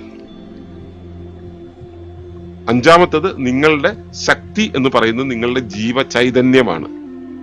ഇങ്ങനെ 5 മാനങ്ങൾ. നമ്മൾ പണ്ട് കുട്ടിച്ചാത്തൻ സിനിമ കണ്ടപ്പോൾ ത്രിമാനം കണ്ടിരുന്നല്ലേ, ഇത് 5 മാനങ്ങൾ. ഈ 5 മാനങ്ങളുള്ള ഒന്നാണ് ഒരു സത്ത എന്ന് പറയുന്നത്. നിങ്ങൾ ഏതൊരു വസ്തുവിനെ എടുത്താലും അതിന് 5 മാനങ്ങളുണ്ട്. ഞാനൊരു പാട്ട് പാടുന്നുവെങ്കിൽ ആ പാട്ട് കേൾക്കുമ്പോൾ അതിന് 5 മാനങ്ങൾ ഉണ്ടാവും. മനുഷ്യന് അളക്കാൻ കഴിയുന്ന അവന്റെ ഫാക്കൽറ്റി ഉപയോഗിച്ചുകൊണ്ട് നോക്കുമ്പോൾ അവൻ ഏത് വസ്തുവിനെ എടുത്താലും അവന് 5 മാനങ്ങൾ കണ്ടെത്താൻ കഴിയും. ഇതിൽ ഒരു മാനത്തെ മാത്രം വെച്ചുകൊണ്ട്, ഭൗതിക മാനത്തെ മാത്രം വെച്ചുകൊണ്ടാണ് ശാസ്ത്രം എന്നുള്ളത് മുൻപോട്ട് പോകുന്നത്. ഇതിന്റെ രണ്ടാമത്തെ മാനത്തെ വെച്ചുകൊണ്ടാണ് ആത്മീയത മുൻപോട്ട് പോകുന്നത്. ഇതിന്റെ മൂന്നാമത്തെ മാനത്തെ ഫങ്ഷണൽ സ്റ്റേറ്റിനെ വെച്ചുകൊണ്ടാണ് സൈക്കോളജി മുൻപോട്ട് പോകുന്നത്. നാലാമത്തെ ഭാഗം വെച്ചുകൊണ്ടാണ് ജ്ഞാനം മുൻപോട്ട് പോകുന്നത്. അഞ്ചാമത്തത് വെച്ചുകൊണ്ടാണ് ഈ ശക്തി ശാസ്ത്രങ്ങളെല്ലാം മുൻപോട്ട് പോകുന്നത്. ശക്തി എന്ന് വെച്ച് കഴിഞ്ഞാൽ ഞാൻ എനർജി എന്നല്ല ഉദ്ദേശിച്ചത് കേട്ടോ, ശക്തി എന്നാണ്. ഓക്കെ, അപ്പോ ഇങ്ങനെയുള്ള ഈ ഒരു സംവിധാനത്തിൽ, ഇങ്ങനെയുള്ള ഒരു 5D സംവിധാനത്തിൽ ഏതെങ്കിലും ഒന്നിനെ മാത്രം നോക്കിയാൽ, ഒന്നിനെ മാത്രം നമ്മൾ അളന്നു കഴിഞ്ഞാൽ ഇതെന്താന്ന് മനസ്സിലാവും. നമ്മൾ പറഞ്ഞു വരുന്നത് ദൈവത്തെക്കുറിച്ചും ദൈവത്തിന്റെ ആത്മീയ തലത്തെക്കുറിച്ചും ദൈവികതയെക്കുറിച്ചും ഒക്കെയാണ് കേട്ടോ. ആ ദൈവികതയെക്കുറിച്ച് പറയുന്നതിന് മുമ്പ് മനസ്സിലാക്കേണ്ട ഒരു കാര്യം എന്ന് പറഞ്ഞാൽ, ദൈവികതയെക്കുറിച്ച് പറയുന്ന, ആത്മീയതയെക്കുറിച്ച് പറയുന്ന, അല്ലെങ്കിൽ മനഃശാസ്ത്രത്തെക്കുറിച്ച് പറയുന്ന ഈ ഒരു സംവിധാനത്തിനകത്ത് ഇത്രയേറെ ഡയമെൻഷൻസ് അവിടെ ഉണ്ടായിരിക്കുമ്പോൾ നമ്മൾ ഇതിൽ ഏതെങ്കിലും ഒരു ഭാഗത്തെ കുറിച്ച് മാത്രം പറയുമ്പോൾ അത് പൂർണ്ണമാകുമോ? ഒരിക്കലും അത് പൂർണ്ണമാകില്ല. ഓക്കെ, മനസ്സിലാക്കുക, ഇവിടെ പ്രപഞ്ചത്തിലെല്ലാം വ്യവസ്ഥകളായിട്ടാണ് നിൽക്കുന്നത്. വ്യവസ്ഥ എന്ന് വെച്ചപ്പോ ഞാനൊരു വ്യവസ്ഥയാണ്. ഞാനൊരു വ്യവസ്ഥ എന്ന് പറയുമ്പോൾ എനിക്കകത്ത് കുറച്ച് വ്യവസ്ഥകൾ ഉണ്ട്. എന്റെ അവയവങ്ങളെല്ലാം ഓരോ വ്യവസ്ഥകളാണ്. ഈ അവയവങ്ങളെല്ലാം കൂടി ചേർന്നിട്ടാണ് ഞാൻ ഉണ്ടാകുന്നത്. ഞാനെന്ന വ്യവസ്ഥയെ പോലെ തന്നെയാണ് നിങ്ങളും ഓരോ വ്യവസ്ഥകളാണ്. എന്റെ സഹവ്യവസ്ഥകളാണ് നിങ്ങൾ ഓരോരുത്തരും. നമ്മളെല്ലാരും കൂടെ ചേർന്നത് ഭൂമിക്കകത്താണ് ജീവിക്കുന്നത്. അപ്പൊ ഭൂമി എന്ന് പറയുന്നതാണ് നമ്മുടെ ഉപരി വ്യവസ്ഥ എന്ന് പറയുന്നത്. അപ്പോൾ ഒരു വ്യവസ്ഥ ഉണ്ടെങ്കിൽ ആ വ്യവസ്ഥയ്ക്ക് അകം വ്യവസ്ഥയുണ്ട്, ഉപവ്യവസ്ഥകളുണ്ട്, അകത്ത് വശത്ത് സഹവ്യവസ്ഥകളുണ്ട്, പുറത്ത് ഉപരി വ്യവസ്ഥയുണ്ട്. ഉപരി സഹ ഉപവ്യവസ്ഥകൾ ഒരു വ്യവസ്ഥയ്ക്ക് ഉണ്ടാവും. പ്രപഞ്ചത്തിലെ എല്ലാം അത്തരത്തിലാണ് നിൽക്കുന്നത്. അടുത്ത ചിത്രം നോക്കിയാൽ മനസ്സിലാവും.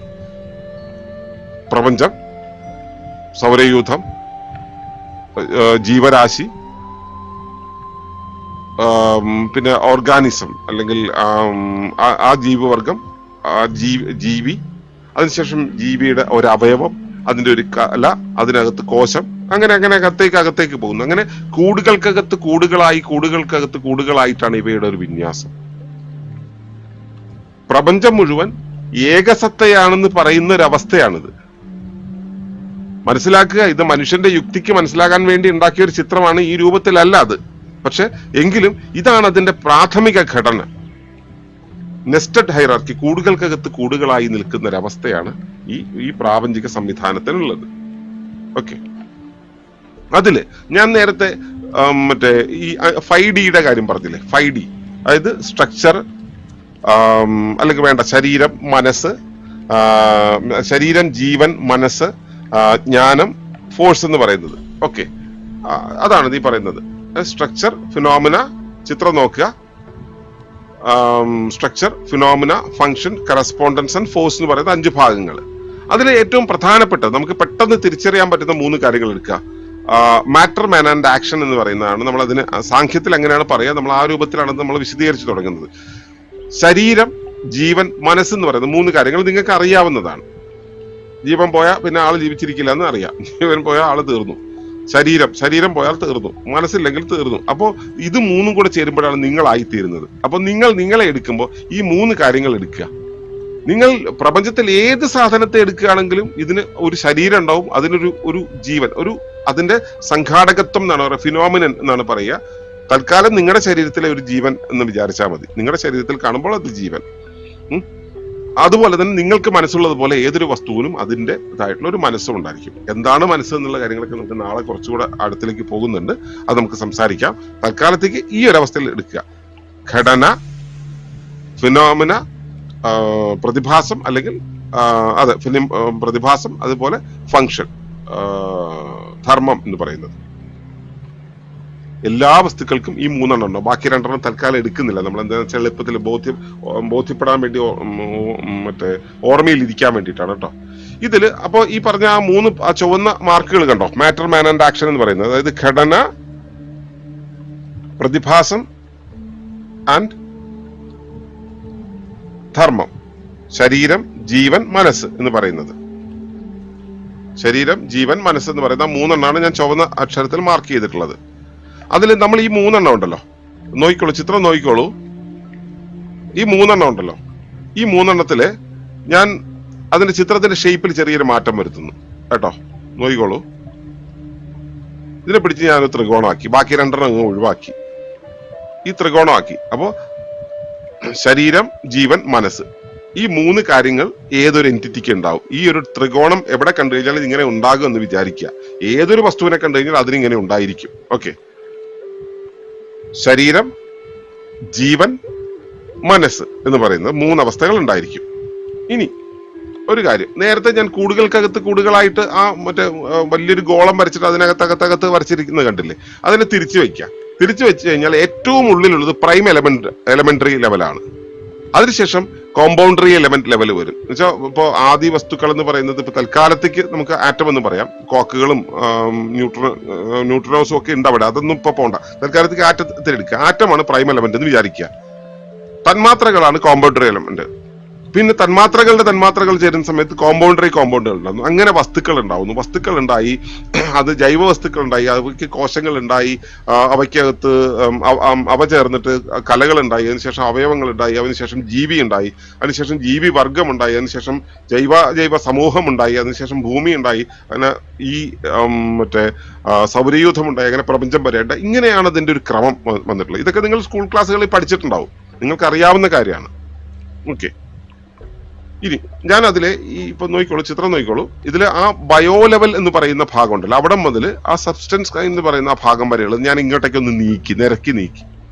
ഓക്കെ, അതിന് ഞാൻ ഓർഗാനിക് ബ്രാഞ്ച് എന്ന് പറഞ്ഞു. ജീവനുള്ളവയുടെ ബ്രാഞ്ചും മറ്റേത് ഇനോർഗാനിക് ബ്രാഞ്ചും. നമുക്ക് ജീവനുണ്ടെന്ന് കൃത്യമായിട്ട് അറിയാത്തത് കൊണ്ട് ഇനോർഗാനിക് എന്ന് പറയുന്നത്. ഇതിന്റെ ജീവനുള്ളത് നമുക്കറിയാം. ഒരു പ്രോട്ടോപ്ലാസത്തിന് നമുക്ക് ജീവനുണ്ടെന്ന് അറിയാം, അല്ലെങ്കിൽ ഒരു കോശത്തിന് ജീവനുണ്ടെന്ന് അറിയാം, അവയുടെ ഒരു ധാര. ഓക്കെ, അതിൽ ഈ ഓർഗാനിക് ലെവൽ എന്ന് പറഞ്ഞ പച്ചക്കളറിൽ കാണുന്ന ഭാഗത്താണ് ഞാൻ നിൽക്കുന്നത്, അല്ലെങ്കിൽ നിങ്ങൾ നിൽക്കുന്നത്. ഓക്കെ, നിങ്ങളും ഞാനും ഒക്കെ നിൽക്കുന്ന ഈ ഓർഗാനിക് ലെവൽ എന്നുള്ള അവസ്ഥയിലാണ്. നമ്മുടെ ഏറ്റവും അകത്ത് ഉള്ളതാണ് ഏറ്റവും മോളിൽ കാണിച്ചിട്ടുള്ളത് പ്രൈം എലമെന്ററി ലെവൽ എന്ന് പറയുന്നത്, നമ്മുടെ ഏറ്റവും അകത്തുള്ള സൂക്ഷ്മമായിട്ടുള്ള അവസ്ഥ. നമ്മുടെ ഏറ്റവും പുറത്തുള്ള അവസ്ഥ എന്ന് പറയുന്നത് യൂണിവേഴ്സൽ ലെവലാണ്. ഞാൻ മുമ്പേ പറഞ്ഞു, എല്ലാ വസ്തുക്കൾക്കും ശരീരം, ജീവൻ, മനസ്സ് എന്ന് പറയുന്ന 3 അവസ്ഥകൾ കാണുമെന്ന്. ശരീരം, ജീവൻ, മനസ്സെന്ന് പറയുന്നത്. അപ്പൊ ഈ ഓർഗാനിക് ലെവലിൽ ആ പച്ച കളറിലുള്ള ത്രികോണത്തിൽ നിങ്ങളുടെ ശരീരം, ജീവൻ, മനസ്സുണ്ട്. ആ നീല കളറിൽ കാണുന്ന ഏറ്റവും മുകളിൽ കാണുന്ന ത്രികോണത്തിൽ അപ്പൊ എന്തായിരിക്കും? അതിന് 3 ഉണ്ടല്ലോ. അതിന് ശരീരം തന്നെയാണ്. എന്താണോ അതിന്റെ ആ ദ്രവ്യത്തിന്റെ ഘടന എന്താണോ ആ ഘടന അതാണ്. അതിനൊരു സ്വഭാവ വിശേഷമുണ്ട്. അത് ചിലപ്പോൾ ജീവൻ ഉണ്ടെന്ന് പറയാൻ പറ്റില്ല, പക്ഷെ അത് ഓർഗനൈസ്ഡ് ആണ്. ഇപ്പൊ ഒരു ആറ്റം ആണെന്ന് വെച്ചാൽ ആറ്റത്തിന്റെ ന്യൂക്ലിയസിന് ചുറ്റും ഇലക്ട്രോണുകൾ ചുറ്റിക്കറങ്ങിക്കൊണ്ടിരിക്കുക. അതൊരു പ്രത്യേക രീതിയിലുള്ള ഒരു വ്യവസ്ഥയാണ്. ഞാൻ പറഞ്ഞല്ലോ, വ്യവസ്ഥകളായിട്ടാണ് എല്ലാം രൂപം കൊണ്ടിട്ടുള്ളതെന്ന് പറഞ്ഞല്ലോ. ആ വ്യവസ്ഥ എന്നുള്ള രൂപത്തിലാണ് അത് പ്രവർത്തിക്കുന്നത്. അതുപോലെ തന്നെ അതിനും ഒരു ആന്തരികമായിട്ടുള്ള മനസ്സുണ്ട്, അതിനും ഒരു പ്രവർത്തന നിർദ്ധാരണമുണ്ട്. മനസ്സെന്നുള്ളത് എന്താണെന്ന് നിങ്ങൾക്ക് മനസ്സിലായിട്ടില്ലെങ്കിൽ ഞാൻ ഒന്ന് ചെറുതായിട്ട് സൂചിപ്പിക്കാം. മനസ്സെന്ന് പറയുന്നത് ഒരു ശരീരം എന്ത് ചെയ്യണം എന്നുള്ളത് തീരുമാനിക്കുന്ന പ്രോസസ്സിനെയാണ് മനസ്സെന്ന് പറയുന്നത്.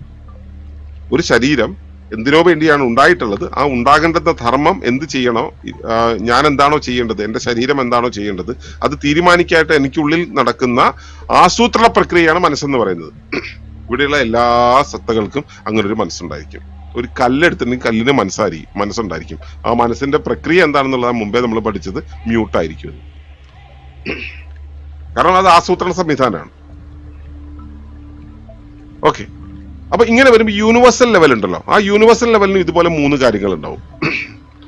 അതില് ആദ്യത്തേത് ഭൗതിക രൂപം, ശരീരം. പ്രപഞ്ചത്തിന്റെ തലം എടുത്തു കഴിഞ്ഞാൽ അതിന്റെ ഭൗതിക രൂപത്തെയാണ് നമ്മൾ പ്രകൃതി, ദൃശ്യപ്രകൃതി എന്ന് പറയുന്നത്. ദൃശ്യപ്രകൃതി.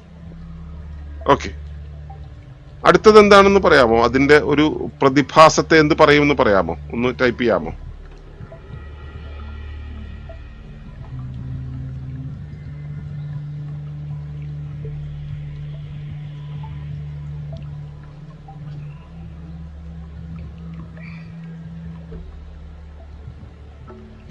ആകട്ടെ, വാക്കുകൾ പോരട്ടെ.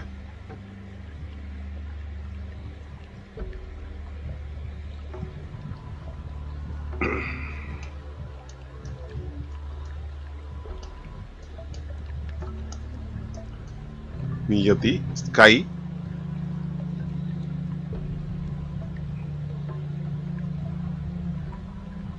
ആലോചിക്കാനുള്ള സമയമാണോ എല്ലാവരും എടുക്കുന്നത്?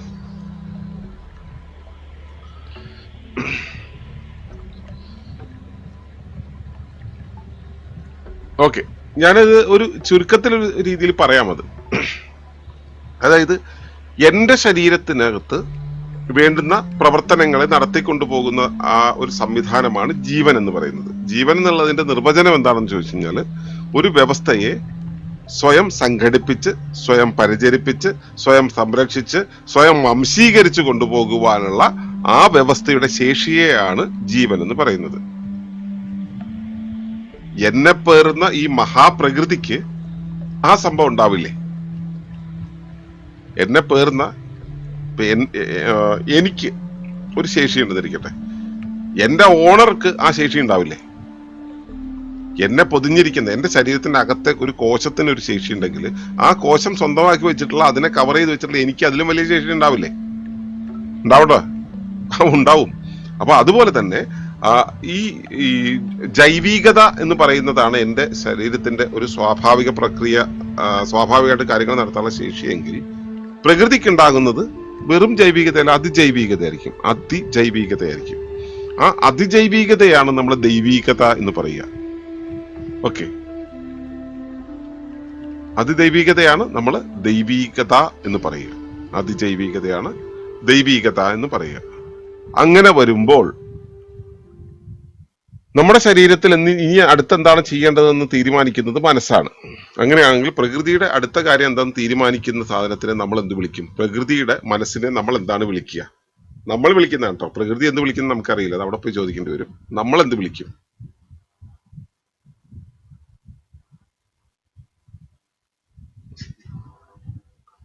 നമ്മൾ എന്താണ് വിളിക്കുക? ടൈപ്പ് ചെയ്ത് നോക്കൂ.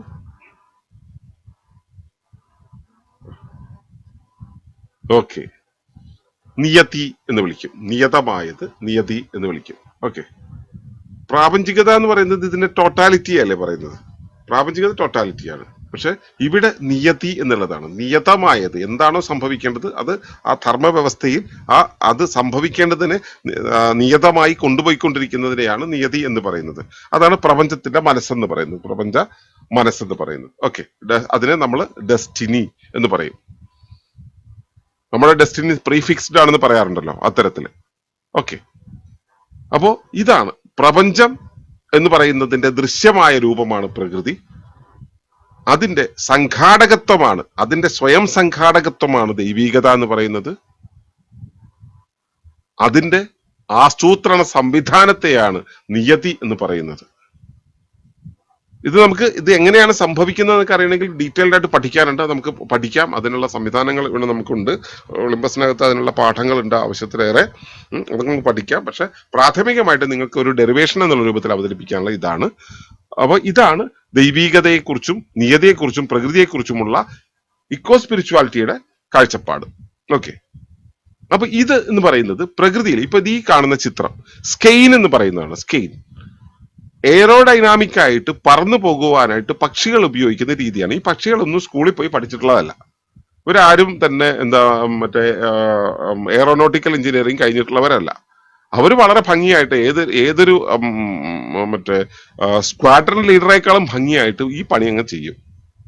അവർക്ക് എയർ റെസിസ്റ്റൻസ് എങ്ങനെയാണ് കൈകാര്യം ചെയ്യേണ്ടതെന്ന് അറിയാം, എയറോഡൈനാമിക് ആയിട്ട് എങ്ങനെയാണ് പറക്കേണ്ടതെന്ന് അറിയാം. ഇത് വളരെ വൃത്തിയായിട്ട് ചെയ്യുന്നുണ്ട്. ഇത് ദൈവീകതയാണ്.